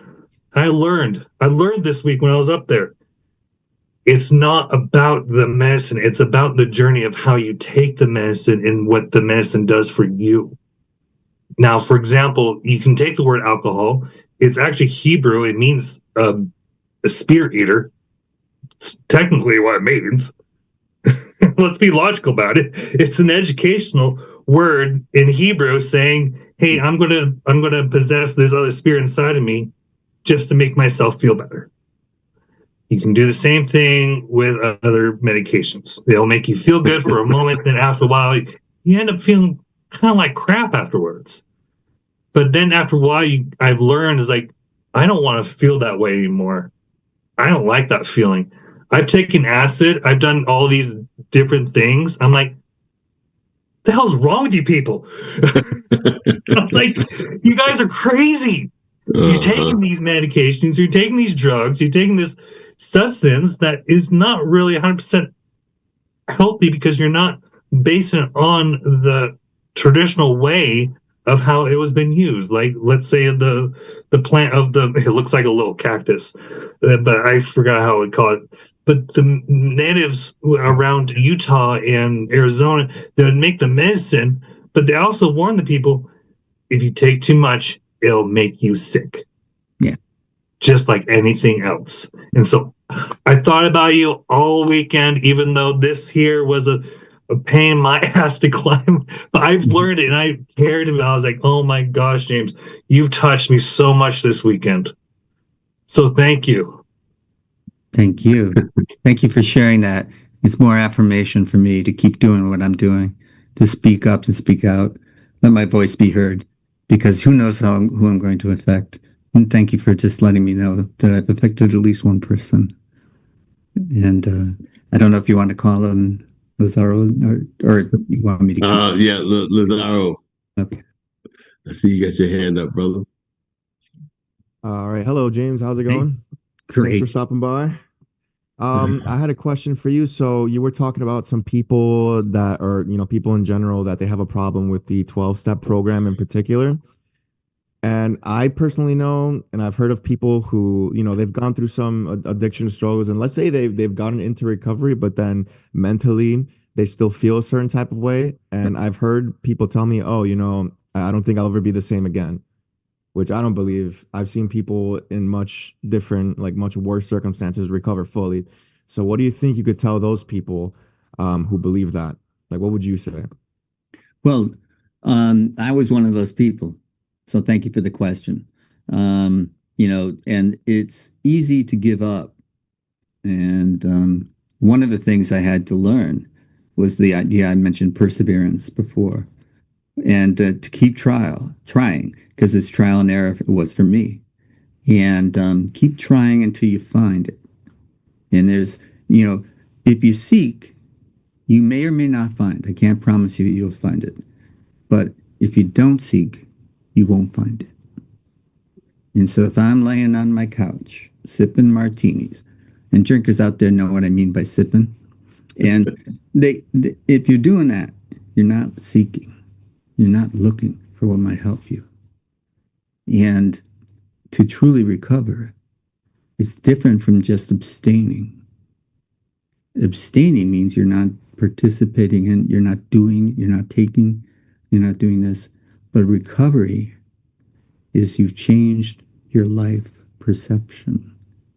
You've made an internal and, for me, a spiritual transformation. And when you make the spiritual transformation, and how you do it, how you get there, that's an individual thing. It's all over the place for different people. They'll tell you this is what worked for me. And that's all I can tell you, what worked for me. And it was a near-death experience in my case. But thankfully, most people don't have to go there. They don't have to get that far down before it happens to them. And it can be done in a sweat lodge with some plant that you've ingested that is leaving it. What I think is happening there is you're disassociating from your ego. So your ego is not running the show anymore. Your ego isn't driving the bus. Somebody else is. And where that bus is going, sometimes it's uncomfortable, sometimes it's pretty amazing. You never know. But it's good to be supervised, to have other people around you when you're doing that kind of experience. Because what they will guide you in is you're not in any physical danger, you're safe. And one of the things I had to learn was part of my anxiety was I didn't feel safe. But there's no one pointing a gun at me. There's no reason for me not to feel safe right now. I feel like this is a safe group to share. That's part of it. But I've also learned that I'm safe wherever I go. Unless I'm going down a dark alley, doing something really dumb, I'm not in danger. It's another way to put it. But I acted and felt like I always was. And I had to get rid of that feeling. I'm not in danger right now. And even though right now I'm talking to you, but I'm by myself at home. But even when I'm by myself, I'm never truly alone anymore. I feel connection, a connection that eluded me, a connection I was closed off to be, a connection that I have now. And part of that is based on a spiritual connection to other people, to other living beings. And that life force has many manifestations.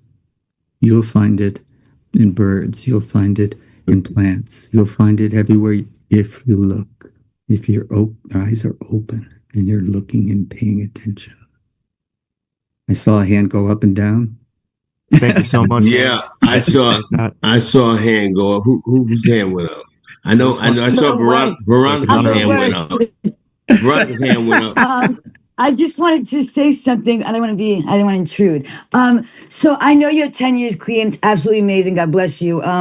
But have you ever felt like giving up? Like, have you ever felt like I can't do this anymore and want to throw everything to the side and just not stay in like recovery?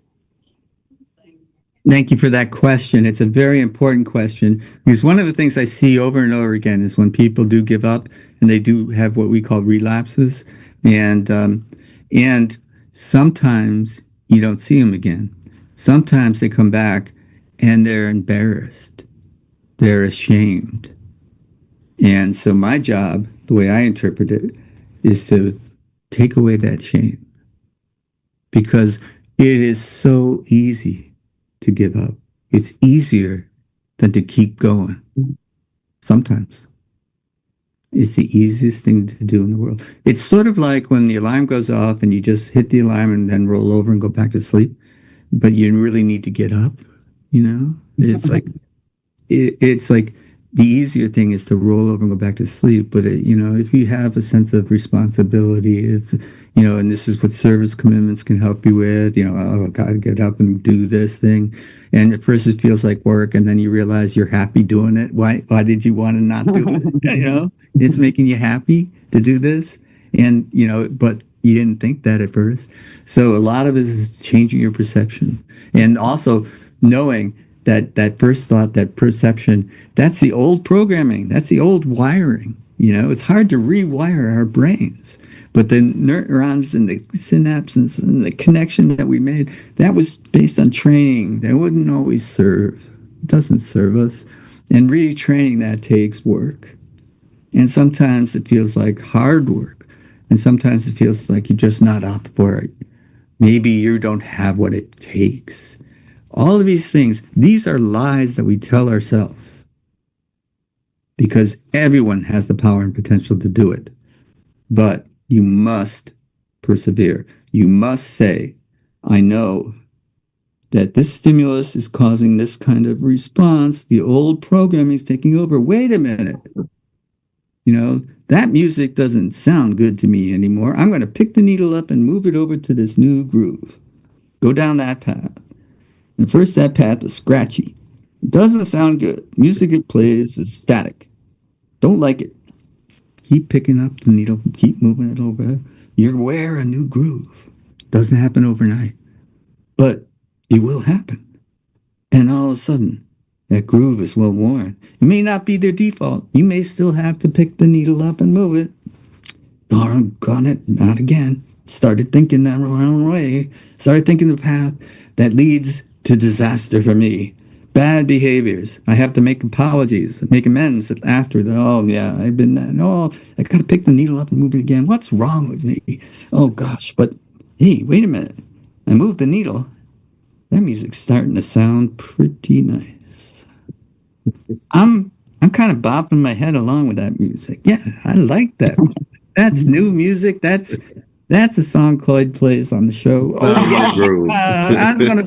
I'm gonna throw my hands up high. All of a sudden, I'm feeling good. I'm feeling happy, and I'm thinking, why don't I learn this? Why don't I've learned this lesson 1,000 times. What's wrong with me? No, bad path. That's the old self-critical, doing harm to myself. When you don't want to do harm to others, you don't want to harm yourself. But that's the old programming. So I love your way of thinking. I really do. Thank you. Yeah, that's awesome, man. That is awesome stuff, man. Listen, well, Karen said, love the fact that you are reframing. You are such an inspiration. Love when you let your voice be heard. Your humility is amazing. Everyone needs to hear and learn from you. She said, I incorporate what you share in my life. Thank you. Oh, thanks for telling me that, Karen. Yeah. I agree. I see what you have here, James. And I was going to say something about this, that when you talk about alcohol, he was talking about alcohol, and you and Ganange were talking about the alcohol and what it means and all of that. And it's the reason that all of the liquor stores by us say wines and spirits. Yes. Give me someone else's spirit. I'm done with this one. For that. I think Kanange touched on that. Yeah. I see Danielle. It's a blessing to see you and have you. I see your hand is up. Come on. Can you hear me okay? Yes, we hear you. Fine. Okay, great. So I loved, James, how you were bringing in about that relapse. That we don't always talk about that. That relapse needs to be part of that conversation, so we can, like, the last show we talked about that shame and guilt. Yeah. And you kind of preface that a little too with that relapse where they come back and they feel shameful. And I love how you talked about that groove, because it really is a flexing a muscle, but there's that programming of shame that I can't hurt anybody else, but I can give myself permission to hurt myself as long as I'm not hurting anybody else. And that is that scapegoat programming of, well, I'm not seeing how I'm doing that. And that was how that lens where we actually get stuck in that addiction, because we can't see how it affects everybody. But yes, when we talk about relapse and practicing that muscle, it's not a permission slip to that it's going to happen. It will happen. And we got to be comfortable with that. That's uncomfortable to admit that. It's not a fail, because you do a little better each time, do a little bit better each go around. And it's that accountability. And I love that we can bring that conversation to safety, because people don't understand that we have to feel safe in these conversations about that. So thank you. Thank you. Yeah. And finding, and learning to trust, so that when you are in a safe environment, you can share. And if you build that trust, that people aren't going to shrink away in horror, but they're going to probably nod in understanding. That's very healing. That's very helpful.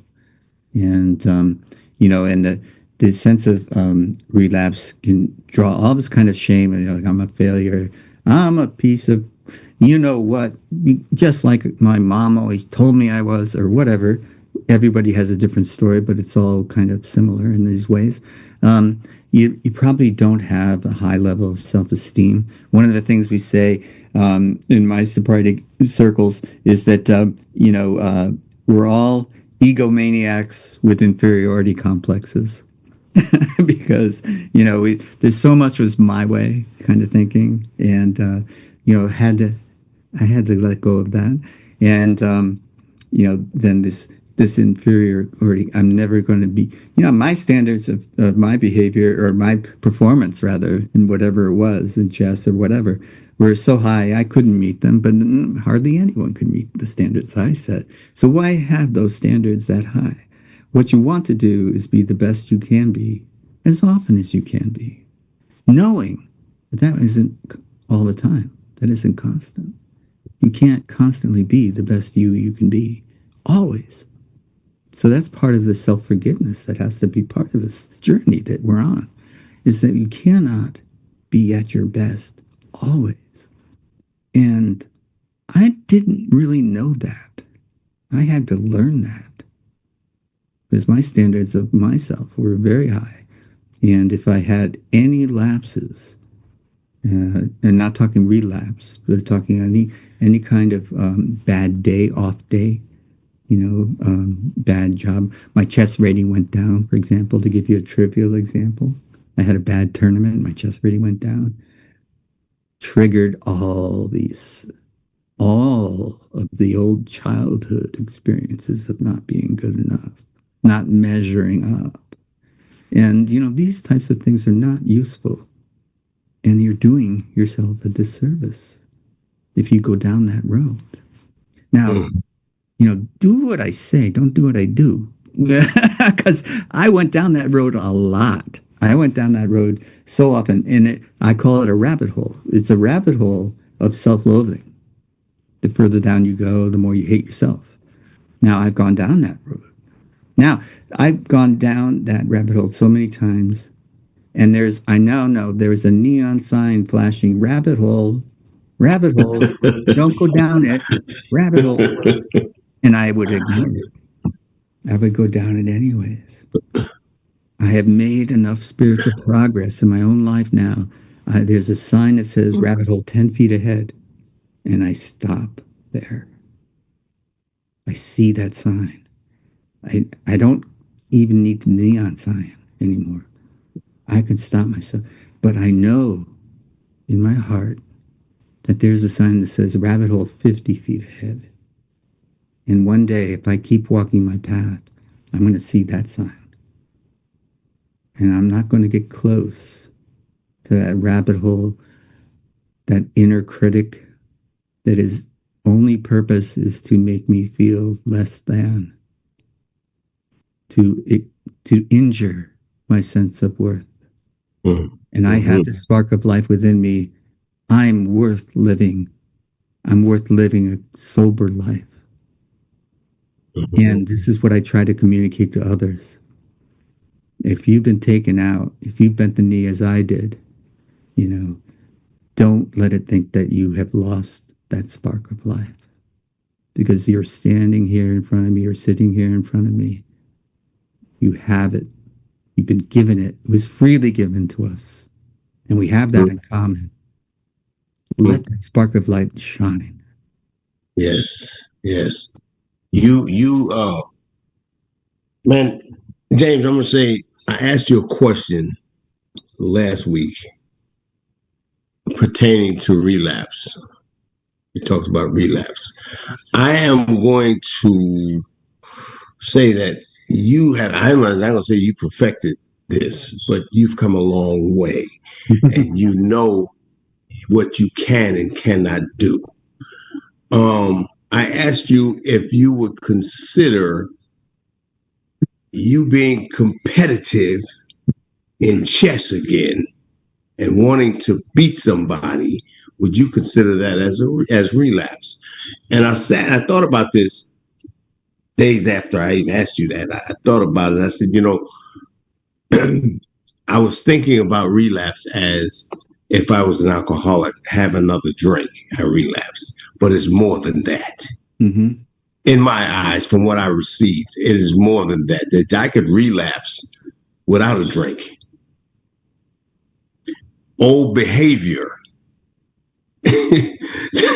would be considered a relapse. I could go around, let's say, old acquaintances, right, to trigger these things. Old thoughts, yeah, sure, could be a part of that. As far as I know, I'm no expert on this, and I'm not going through what you have been through. Well, what you're going through, everything is different. Not saying that I haven't done some stuff, because I've done a lot of stuff, but if I started doing that, that's between you and me. Yeah. If I started doing that, the show, I'd have a everyday month-long show just about me and all the stuff I've been through, that I've done. But those, I'm going to say this. One thing that has helped me look at myself and put me on a different trajectory in my life is when I started looking at the fault was mine, because I had a problem of blaming other people. I had a problem of saying, or I was selfish of saying, well, whatever I'm doing it to me and not bothering you. What do you care? You understand? So when I figured out that the things that you do, James, the things that you do, Ganange, the things that I do, the things you do, Karen, affects other people too. It's not a family disease in many cases. Not just me. And that's, yeah. Your loved ones, the people you care about, they suffer too. Yes. And that did something for me. That did something for me. Once I figured out, that it was me. All the decisions I made is what's got me here, not what you did. Well, you did this to cause me to do this. No, I made the decision because you said, as you said, at that time, I had choice. I had choice to do what I wanted to do. I chose to do what I did, and I ain't got the consequences. That's where the no blame, no shame. They're two different things, but they, no, don't blame anyone else, man. That's right. That's right. That's right. That's right. Yeah. That's right. Yeah. It's really good stuff, man. It's really good stuff. I mean, James, you I don't know, man. I was telling somebody, I said we've had James on the show for 6 or 7 times, and we might get 6 or 7 more. They said, "How you figure?" I said, "Well, we're gonna need these meetings every week."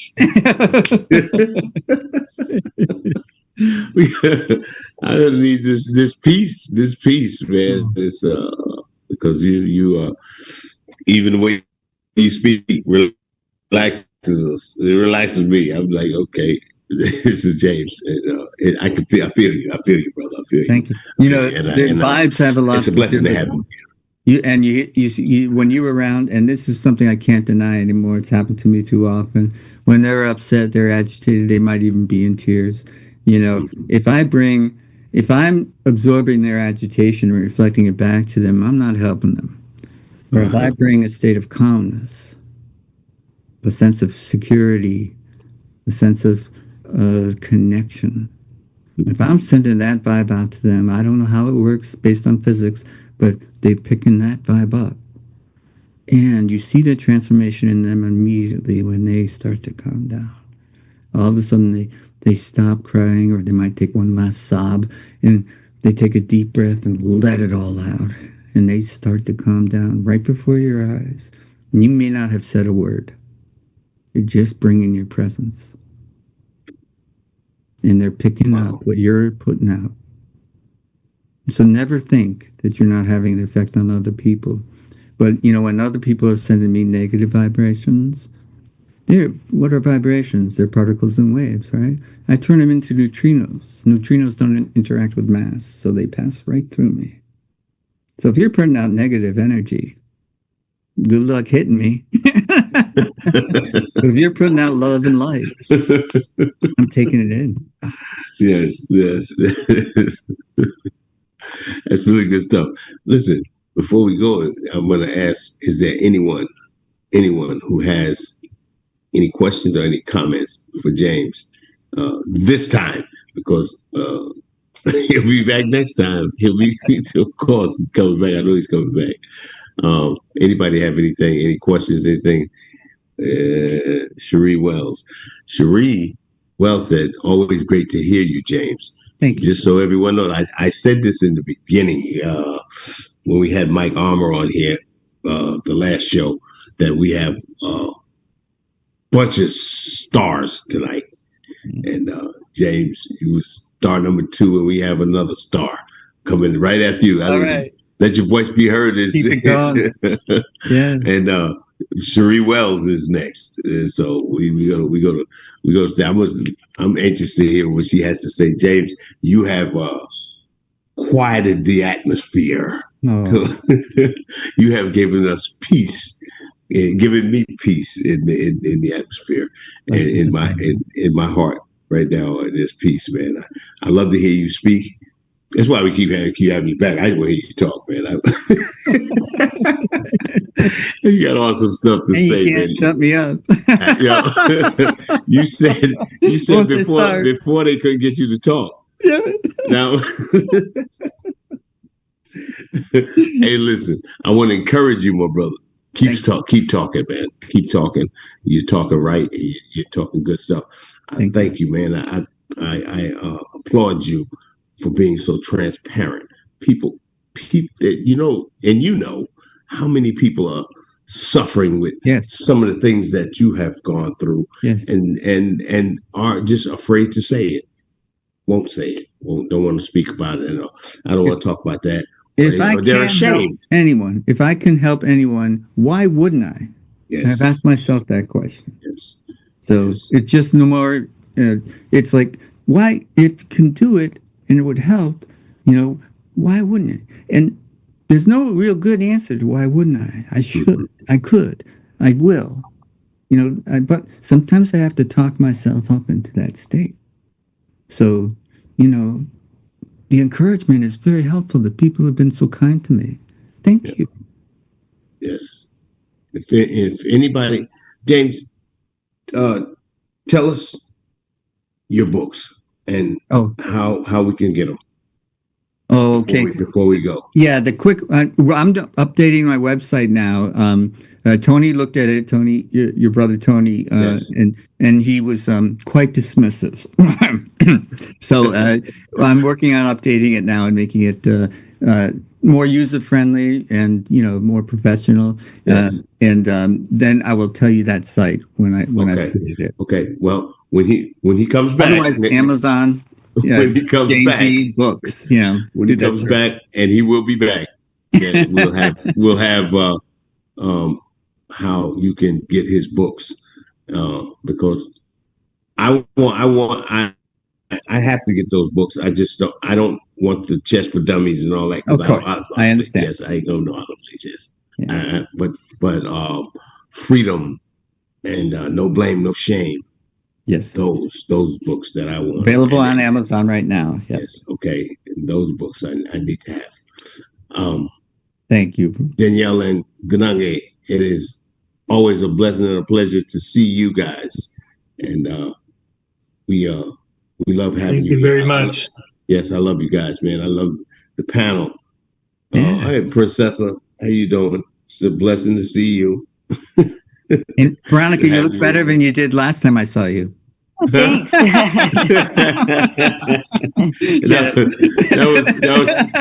was 5 minutes ago. No. All I did was put my hair up. Yeah, she said, "Don't look at me. Don't look at me." So, well, I know is that the new website is looking good. Okay. I've seen it. It's looking good. Well, like everyone, it's a work in progress. There you have it. And we thank everyone on the panel. We thank you guys. Karen, wherever you're at, we thank you. You're on every show. We thank you guys, man. We love you guys, man. You guys come back, man. Come back. Don't go nowhere because we have another show. We have another awesome guest here with an awesome story. Sharee Wells. You guys stay with us and don't go anywhere. Let your voice be heard. Don't touch that right dial. back. This your boy now.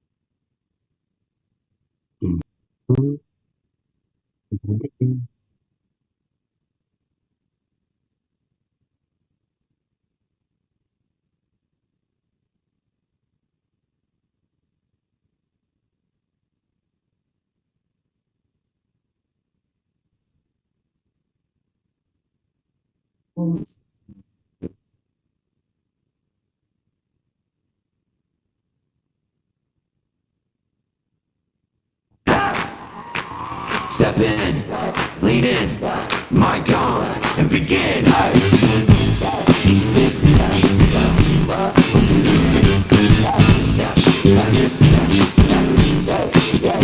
Been quiet too long, chewed up tongue, turn down songs, clock keeps ticking on the ball, but your name's still missing from the roll call.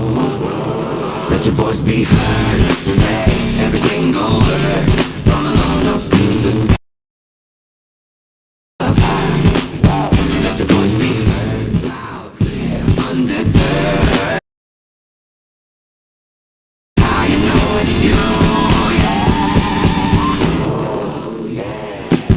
You got a truth tucked deep in your chest, heartbeat tapping out, say it, confess. Crowd might stare, let them do what they do. They never held a fire living in you. Let your voice be heard, say every single word, from the low notes to the sky. Throw hands up high. Let your voice be heard, loud, clear, undeterred. If it takes the room, that's how you know it's you.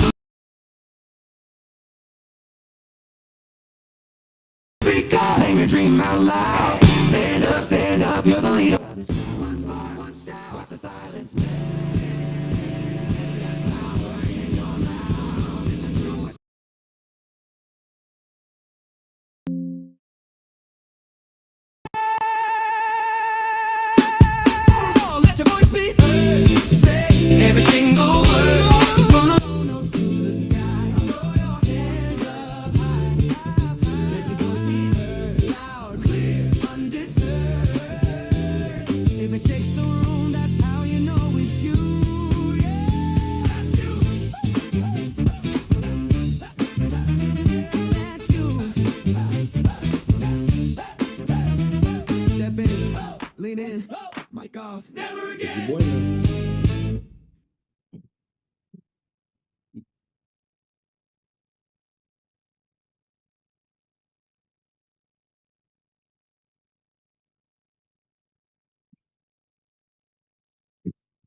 Step in, lean in, mic on, and begin. Hey!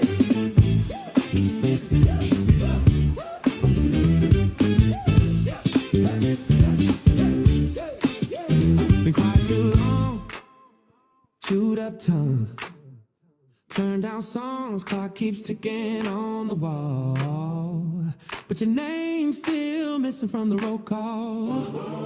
Let your voice be heard. Say every single word. From the low notes to the sky. Throw hands up high.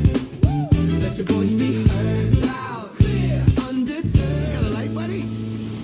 Yeah, sure, kid. There you go. And your wallet. Nick, give him your wallet. If it shakes the room, that's how you know it's you. Yeah.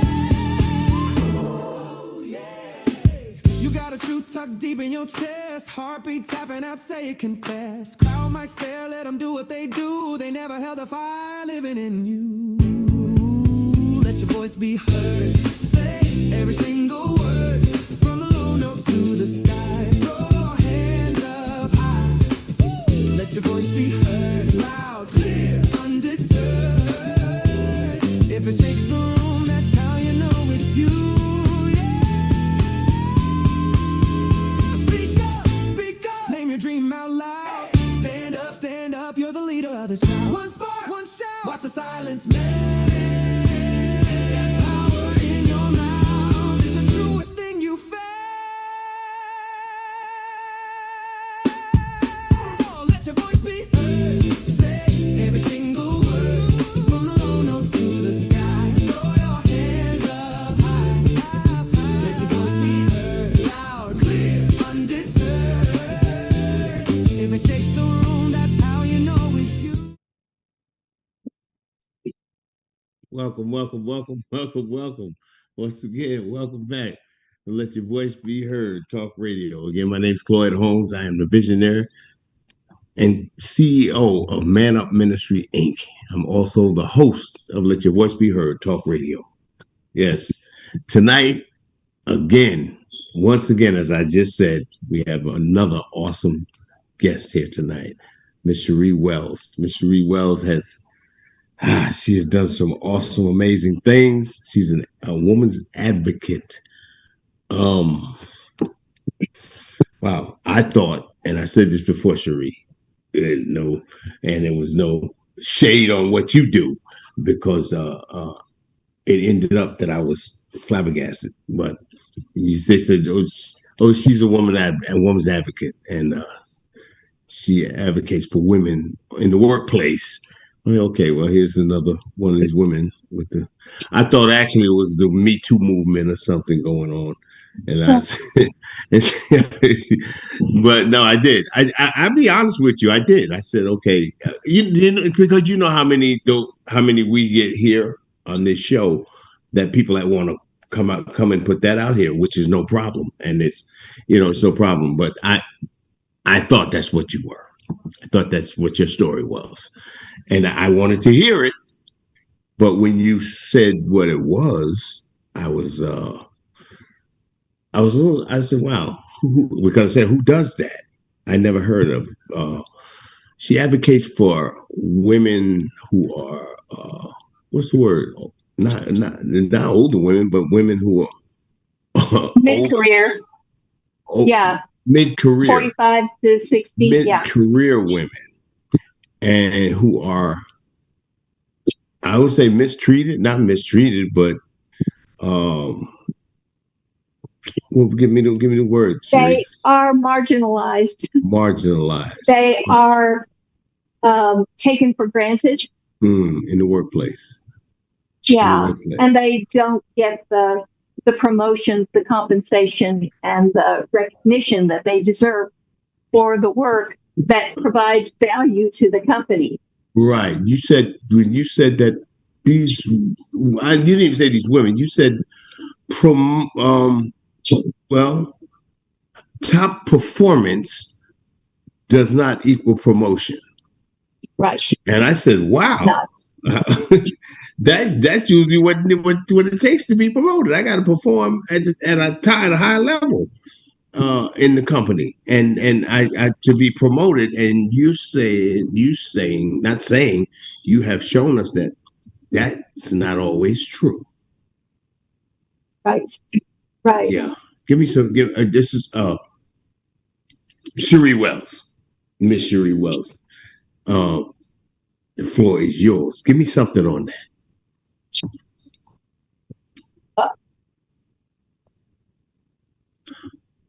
There are statistics all over from studies that are done showing that women are strong contributors in the workforce. Mm-hmm.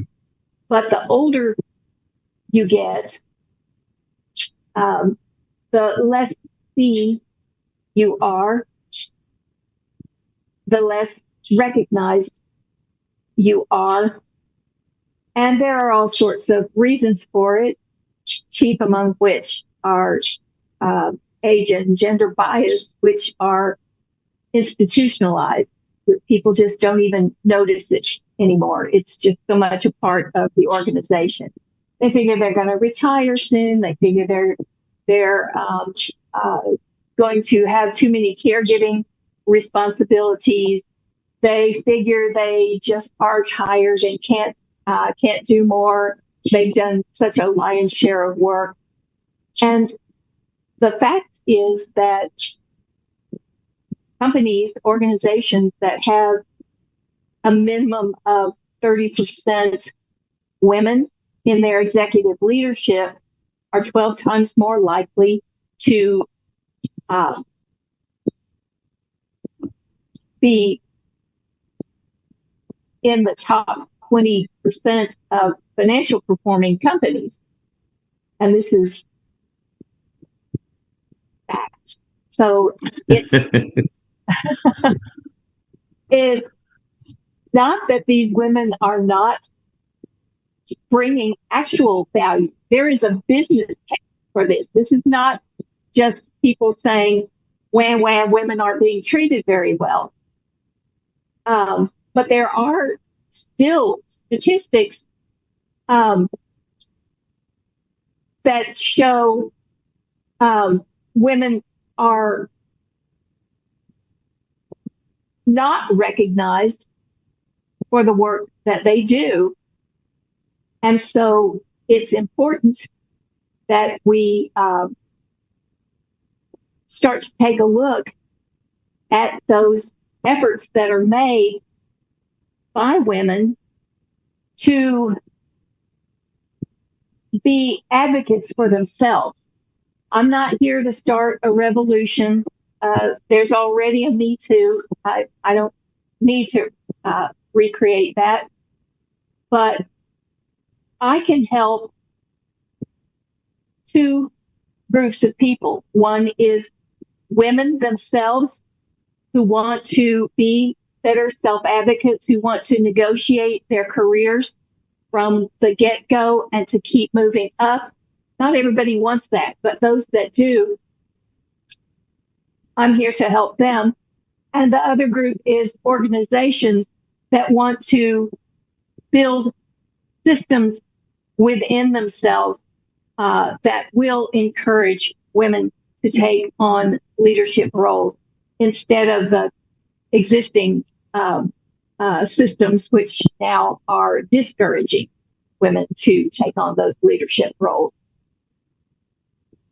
This has been, we talked about this last time that you were here. This has been going on for so long. I mean, for many years. It's been going on since the beginning of time, actually. So now, how, and we talked about this, how do we make an impact? How do we put a dent in any of this thinking without more women like yourself? Because I heard other leaders on here. I heard Karen, who's in leadership, and I heard her say that sometimes she has to not hire a woman because of certain things, even though this woman is qualified for the position, but being that it's a woman, there may be something in the job description that disqualifies her, or not disqualified, but say, well, I won't, she ain't gonna be able to lift that, or something to that effect. So how do, even, because not saying that Karen is being discriminative against any woman because she's a woman in leadership, but how do you have an impact on anything in this field if even this is so prevalent that even the women have the mindset of, well, this is a woman and she may not be able to do that, this position in this company? You just have to make sure that you are doing everything possible to do as much public education as you can about women in the workforce, how they contribute, how they can perform functions, maybe not the same way that we assume that the function will be performed, but in a different way. We have to do this for folks who have disabilities. We have to provide ways for them to access the same opportunities as other people. So, for instance, if I am blind, or if I am deaf, or if I am paraplegic, or don't have the use of my hands, there has to be something available. If you're going to hire me, you have to accommodate those disabilities. With women, it's not so much that it's a disability, but that it's a different ability. And we're just not used to looking at what those different abilities could be. My example, I think, previously was that, for instance, if someone is a little person and their job is to get things off of shelves or put things on shelves, well, there's only so far they can reach. But they can use ladders and I don't remember what those things are called, scaffolding and that sort of thing that they can go up and down on in order to do the same job as someone who is average size. So we need to start thinking that way about what women are doing. The thing is that it's we are not looking at the correct things. I believe we are looking at physical different abilities instead of looking at the creativity that is brought to all levels of management, the nurturing ability to grow things and build relationships that are oftentimes better performed by women in organizations. And this comes out in research that is done. For instance, I believe it is Leadership Circle that did the survey of 84,000 working men and women, where women wound up scoring higher in every single solitary category of operational creativity in the whole entire survey. So they were able to score higher, and these scores were given, this was self-assessment. So the men were scoring them higher as well as the women. So it's a matter of finding those things that women are as good or even better at providing as men, and then using them together, using both of them to achieve the outcomes that companies and organizations want, as opposed to just saying it's got to all be women, it's got to all be men. Get rid of that crap. Start thinking about the women do this well, the men do that well. Let's put them together and create something where we can all be successful. Mm-hmm. I agree. I want to say this. I commend you, and I encourage you to continue in what you're doing, because if you had the thought of, that's why I asked the last question. If you have the thought of, well, this has been going on for so many years, and it's not what kind of impact can I have by myself in this? This is hopeless. If everybody has that kind of thinking, nothing will ever get done. But you have to do exactly what you're doing. I'm going to go on and do my part and do it with this, and encourage someone else to do it, and someone else to do it. And if more women, more people would stand up on this issue, there would be more focus on it. I see people's hands up. I see you guys' hands up. I got you. I'm getting ready to get you right now. I see Danielle. Their questions Danielle about to jump through the screen. Let me get Danielle on here right now. She about to jump through the screen. Come on, Danielle. I love this, Sharee, because these are. I just want to say that these are the conversations that we need to bring to the table. With them taking out DEI out, that even makes it harder. And also, BIPOC communities are already struggling already, and we have the ageism and the sexism parts. What we need is less gatekeepers and more leaders to help dismantle these systems and then rebuild them up appropriately. So these conversations of equality isn't just not misrepresented though either, because we keep creating the same narrative of just because we can do it, just because we can, doesn't mean we're going to keep doing the same pattern. That's kind of what Mike was also talking about, and that's what we loved. So one of the things that I'm agreeing with you is, and kind of Ron for, is just because you're a boss does not make you a leader.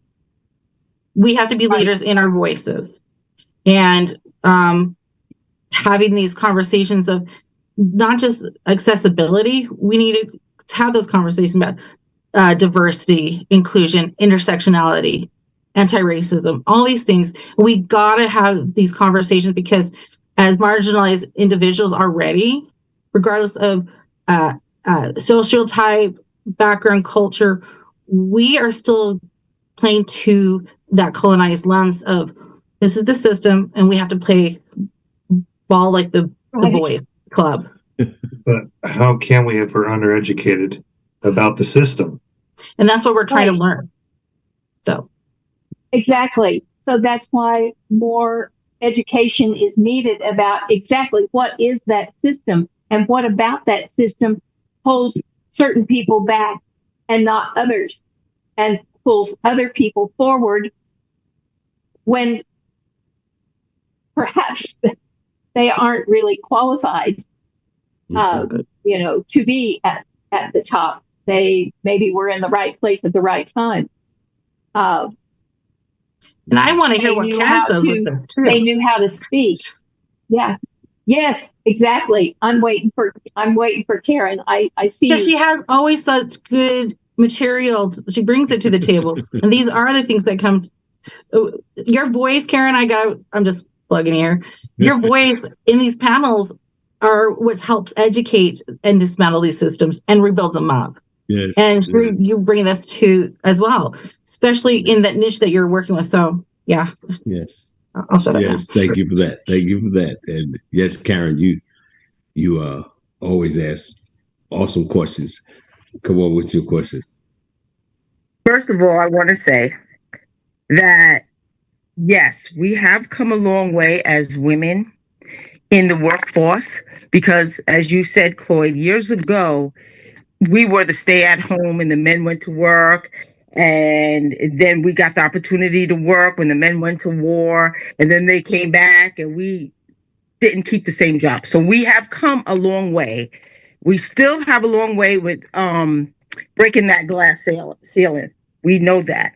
What Sharee brings to the table is a certain niche that's very, very important for the middle-aged woman in her career. That's her niche. So when she's coaching those women, it's because they need that help in that particular career. It's not just about women being overlooked and devalued. It's that particular niche, and that's what's so important about her coaching. Now, when we're looking at, I remember years ago when I was in school, they were, and it really stuck out to me that there are some companies, let's say it was BMW, and they took the older employee, the ones that I guess we would say put out to pasture, the older employee, and matched that employee up with a younger employee because the older employee had the experience and the wisdom. The younger employee brought to the table something different. So together, like Sharee was saying, teaming up. And it was so important and it stuck out to me because me, as an older person and in leadership, when I'm looking at hiring a person, and like you said, sometimes the woman is not a good fit for what I'm hiring for, right? So, but I can't say that. I can't say, well, she's not going to be able to lift or she's not going to be able to do that because, to be honest with you, some of them guys can't lift that much either. But we won't go there. That's a different subject. But or work 48 hours without sleep. So it's important that we look at the whole picture, not just focusing on the value of the women in general. We're looking at that middle-aged woman. And I can say also as middle-aged woman, well, I'm probably past middle age at this point. However, that, keeping my value and in leadership because I'm getting older and my CEO is my younger than my children. And it's all the people in the C-suite now are younger than me. So keeping my value, and there's a term, and this is going to show my age, sharpening the tools in my toolbox. You always have to stay abreast of what is out there, the technology and things like that, to show that I'm still on the top of my game, right? And that's something that I tell the people that I hire as well. You got to stay on top of it because you can be outsourced in a minute. But getting back to the women part of it, I have hired women and they're kind of like in their middle age and they kind of sometimes I'm like, they may get emotional and the guy won't get emotional, but then the guy has his stuff. So you just have to know your audience and you have to know the position and what you need in that particular position. Sharee, I take my hat off to you because your niche is so unique. And if I wasn't going to retire in 3 years, I would come to you to coach me if I was going to look for a new position in a new company, because I would have to present myself different than I did years ago because of my age. So thank you for that. You would, Karen, but I would build you a strategy that would make you a coach in my company for sure. I would put you with those women because you've been in the trenches and you know what's going on. Thank you so much. Thank you so much for that. I see Tony Curtis, you have your hand up. So yeah.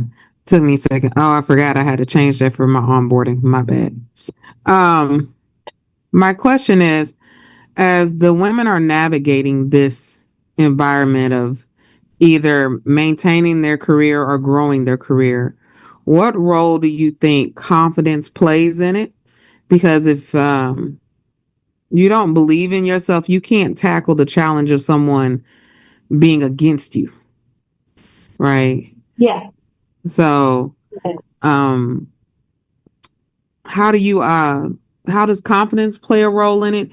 And then how do you deal or identify the person that's sabotaging you? Okay.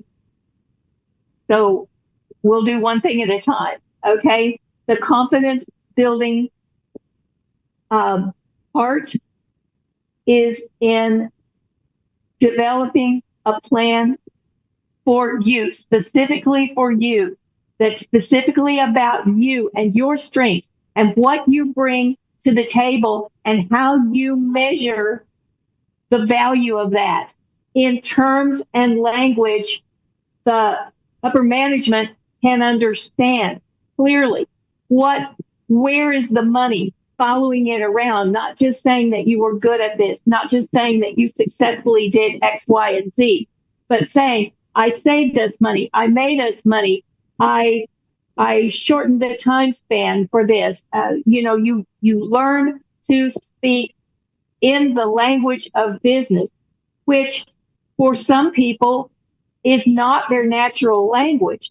So we have to learn to speak it over and over and over. We have to practice. All the people out there that say, oh, Sharee, I don't want to practice interviewing. I don't want to practice my answers to questions. I don't want to practice negotiating because I don't want to sound rehearsed. If you don't practice, you are going to sound rehearsed. I guarantee it. You're going to sound like somebody who doesn't know their subject. So we make you the subject matter expert on you.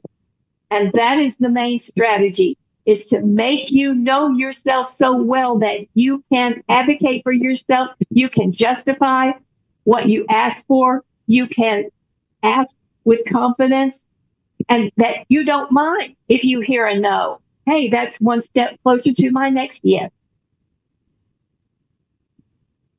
It's a process, and my program starts out, it's an 8-week program, but you're not done with the 8 weeks. In the 8 weeks, you can learn what you need to know, and we can create your strategy. But you have to get out there and use the strategy so that it is as natural to you as breathing. When someone says to you, tell me about yourself, you just respond because you know the answer. You don't have to think, oh my God, this is the scariest question they ask. You build the confidence, which is also based on the value that you can now articulate to people because you know the terms and language you need to speak to the leadership. So that is something. We also worry about building your circle of influence. So your networking, growing your network with the right people at the right levels to be able to influence hiring decisions for you. Those are also confidence builders because those are the people that say to you, you did it. You did good. Come on, try this. Let's go over here and do that. And that is people above you in the hierarchy of the organization, as well as those people what would be considered underneath you in a hierarchy, unless you're doing one of those circular or banded sorts of organizations. But the people who work for you on your team, the people that you lead, so that what you are hearing from people continually is the kind of things that are going to let you know that what you did was good, what you did was valuable, and they want you to do more of it for them, with them, about them. Those are probably the keys, as well as being a powerful negotiator. And that is actually a simple process, but it can be complex if you don't do it properly. And the other thing that you asked, Tony, was how do you identify those people that are working against you? If people are not encouraging you, if people are taking credit for work that you have done, or taking credit for ideas that you brought to the table, or taking, for instance, if you are introducing people, I think a key to networking is to make other people comfortable, because everybody's uncomfortable when you're networking. People don't really love to go out there and shake hands and meet and greet and that sort of thing. So if you will go out there and make people feel comfortable around you, they are going to remember you. And I think that is a key to doing that. But if there are people that are, for instance, if you introduce somebody to someone in your network that is supposed to perhaps provide a resource for this person that you introduced, and that person misuses that contact, then that's a person who's working against you. And it's hard to just sit and think up all of the things, but when you are looking at a person's individual career circumstances, you can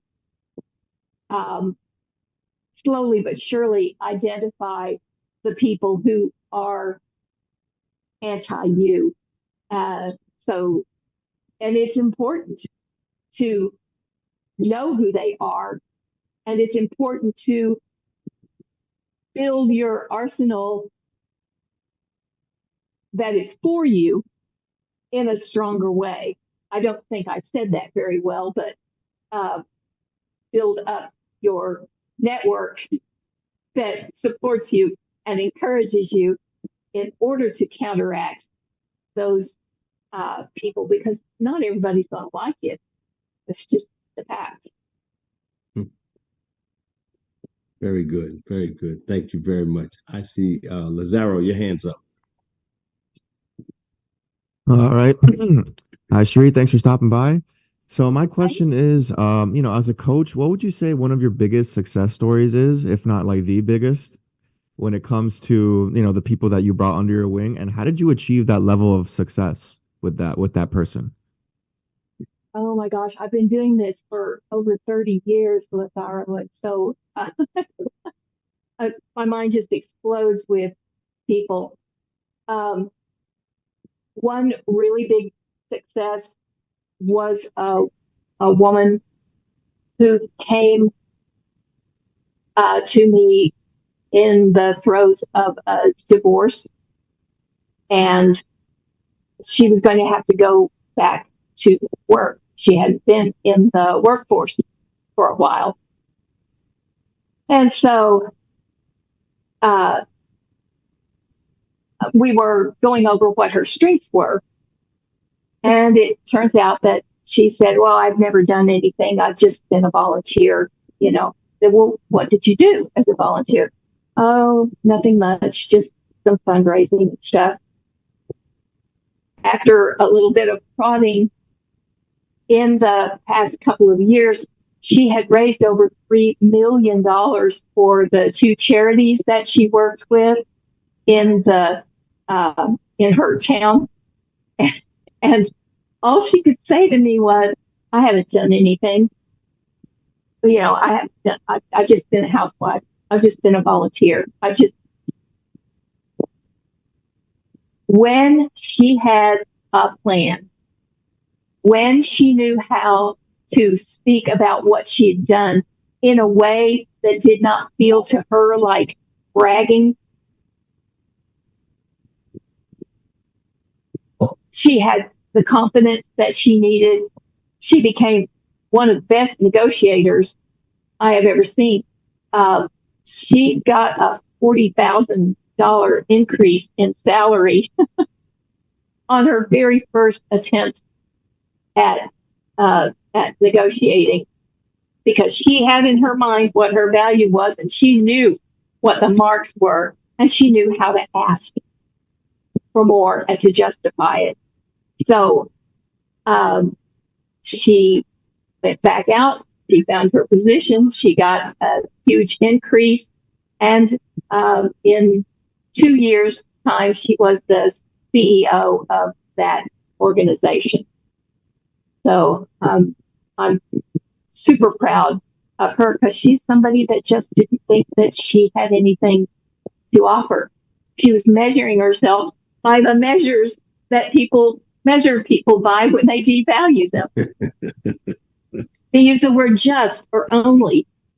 Let me ask you a question. Let me ask you, what advice would you give to a mid-career woman who is undervalued, who has been overlooked for a promotion or a position that fits her to the T, but been given to someone who is underqualified and is a man? What advice would you give that woman to go? Who would you tell her to go to? And how would she not be ousted by going to this person, the higher up, saying, listen, how would she do that? How would that look? You overlooked me. And you know he overlooked you on purpose. What advice would you give to that woman? There is no legal leg to stand on there. So there is nothing that she can go to HR and say, they overlooked me.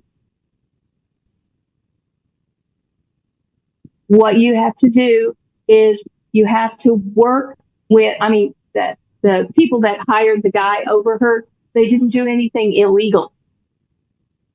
They maybe did something that was morally wrong, but it was not illegal what they did.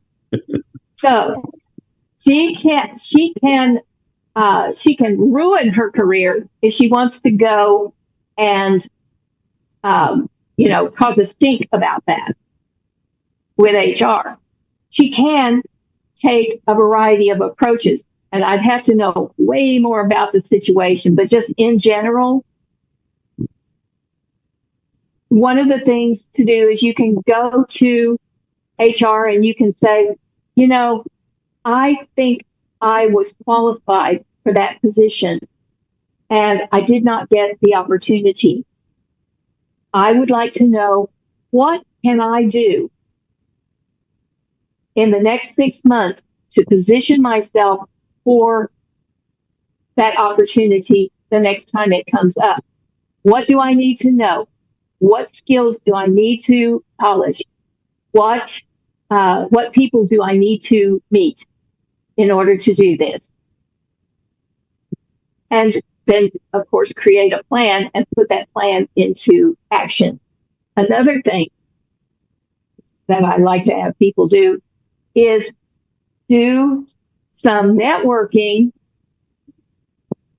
to research the factors that come into play for the position. What are people being paid there? What do other companies think that the skills are for that position, that the knowledge base that she should have? What kind of background or experience or projects should she have been doing in order to be as qualified for that position? And I would also work with her on making some noise about herself. learning how to speak up in meetings and say your idea in a meeting in front of everybody so that nobody can come around behind you and say, this idea. No, because we all heard you say it in the meeting. Just ways to put yourself in front of the people who have the influence to hire you. Maybe you don't get hired in that company, but maybe you get hired in another company, and whoops, too bad for them, because they could have had you, and probably for less money. I see your hand, Karen. I'm coming. I got you. Your work is so important. I mean, I never looked at it, but your work is so important because what you're telling me and what I'm getting is that what's going on is not illegal, so there's not much you can do about it. However, your coaching and expertise is necessary because otherwise I would be in my feelings and I probably would ruin my career. As what you're telling me is correct. I mean, I would ruin my career because I was like, wait a minute, hold up. I go to the big boss man. This ain't right. Da, da, da, da. And that wouldn't fly because I'll go to HR and say, hey, this somebody, how'd they do that? And I'd end up probably without a job. So what you're saying, you coach these women on how and what to do in these instances, correct? Yeah. Yes. Yeah. How to do it differently. That's how really to do it in the way that maybe is not your first reaction, but how to do it as an action. This is why I believe it is so critically important. And as a matter of fact, the Women of Influence work that is out there says that one of the main things that companies need to do to have women ready to move into the C-suite is to teach them self-advocacy. Mm-hmm. Like the boys get. Wow. The boys get mentoring. The boys get taught how to self-advocate, but the women don't. So. Right. That's really good. It's really important. I never looked at it, but it is super important. Karen, come on. Okay, this is one thing that I encourage people to do, especially if you want to move up in your career. And like you was just mentioning about being overlooked. One thing at the end of the year, you have your annual review. You keep a log of all. I'm a numbers person. So I negotiate for a living. So when you keep a log of all of the things that you have done, the money that you have saved or whatever, you keep a log of that. You also have a goal on every annual review. They ask, what are your goals for the next year? And at the end of that year, did you meet the expectation or not? So if I was looking for a higher position, I would have that conversation with my boss and say, this is my goal for the next year. And like you said, looking at the compensation in those particular roles. So I would say, this is where I want to be. Can you help me get to this particular position? This is what I'm bringing to the table.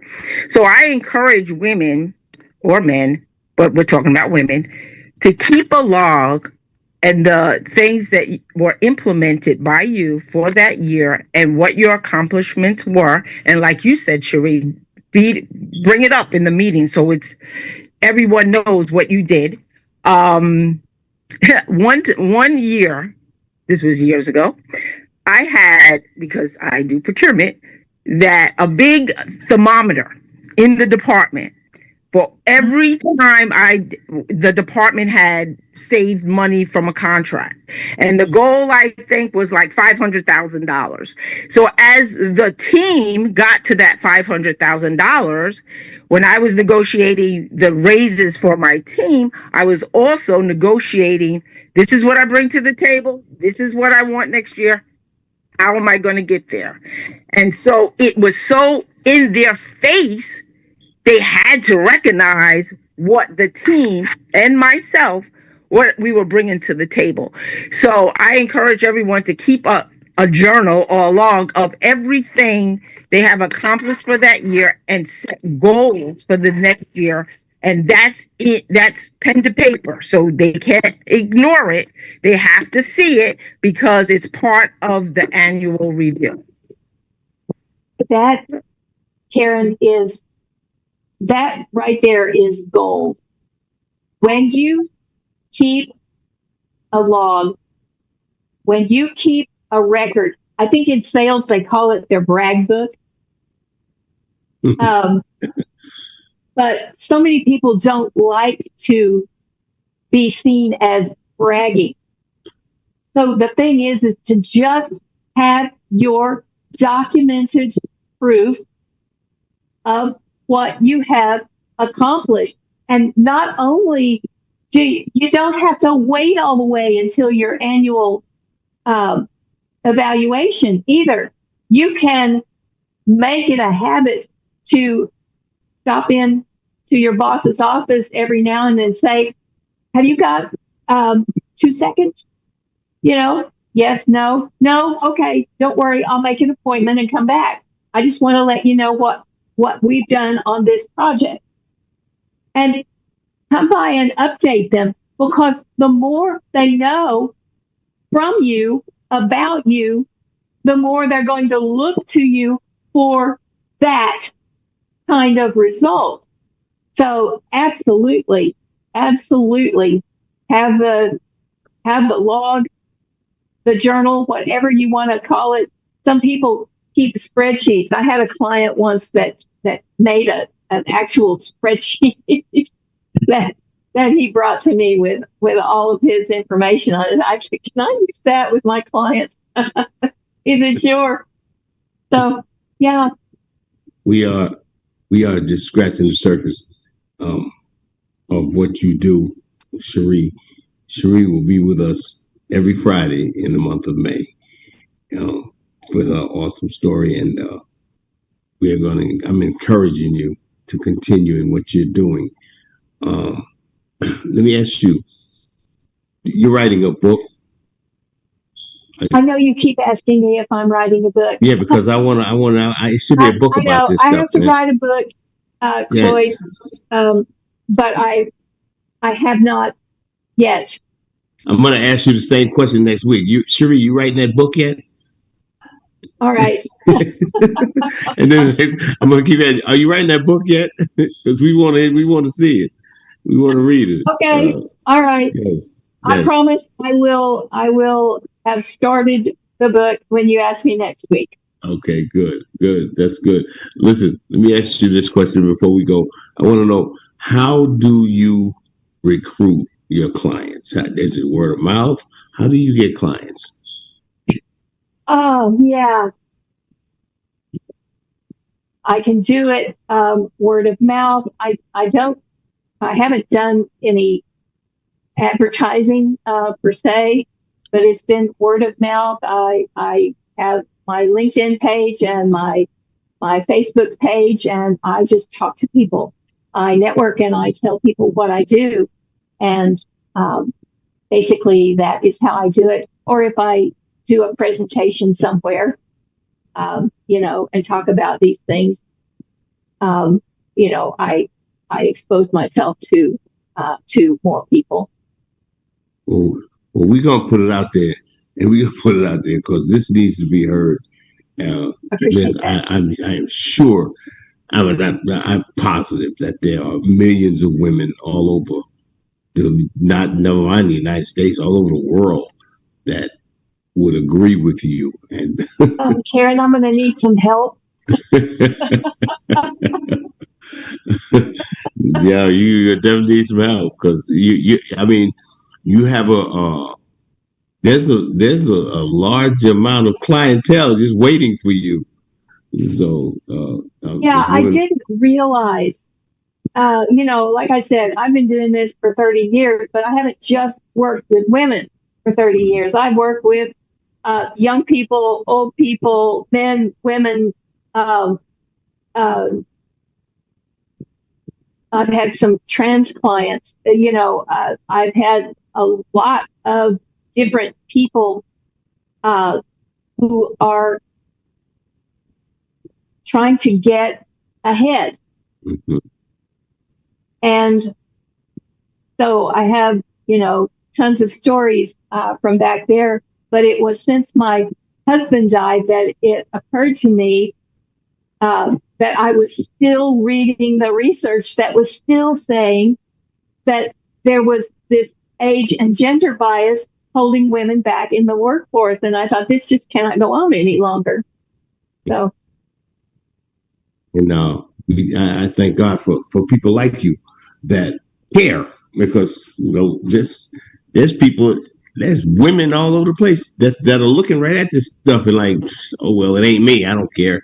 So you have been apparently you've been through something to the degree of this type of what I'm going to call it discrimination, to set your mind and your heart on this path to help someone. And I thank you for your transparency of what you've been through and to tell your life story that it may help someone else or encourage some women to join your crusade, so to speak. Before we go, I'm going to ask, is there anybody, any women, any men, anybody here that has a comment or last question for Sharee before we go? And if not, we will see her next Friday for the next segment of Sharee's story on Let Your Voice Be Heard Talk Radio. I want to thank my panel. I want to thank you guys, Danielle and Kanande. Thank you so much for being here. Karen, I thank you so much. You always here, Princess Tony Curtis, all you guys, the whole panel. Sharee, listen, we love you. You when you're here twice, you're family. You're not family. You're not part of the family. So just get used to us. Get used to us because we'll have you on here for. You could ask a few of our guests. We'll have you on here 6, 7, 8 times. As long as it takes to get this point across, we're gonna have you to come back. I thank everyone for being here. I thank you for staying all night. We had a bunch of awesome guests on Let Your Voice Be Heard Talk Radio. You guys, we'll see you next time. This your boy now. Step in, lean in, mic on, and begin. Hey!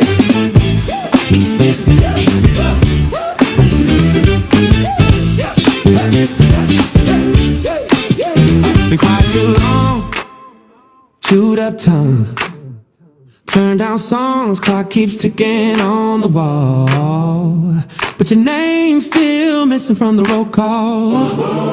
Let your voice be heard. Say every single word, from the low notes to the sky. Throw your hands up high. Let your voice be heard. Loud, clear, undeterred. If it shakes the room, that's how you know it's you.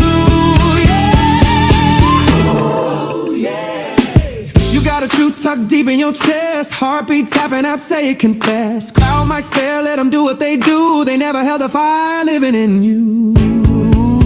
Let your voice be heard. Say every single word, from the low notes to the sky. Throw your hands up high. Let your voice be heard. Loud, clear, undeterred. If it shakes the room, that's how you know it's you.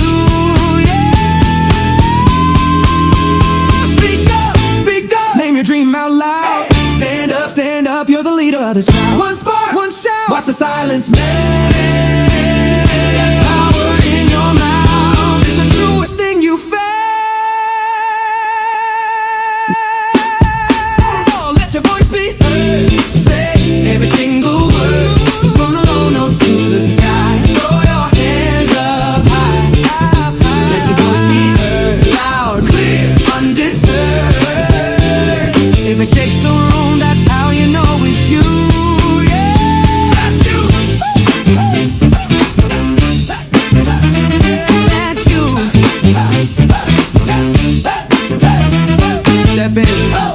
meaning. Oh my God, never again.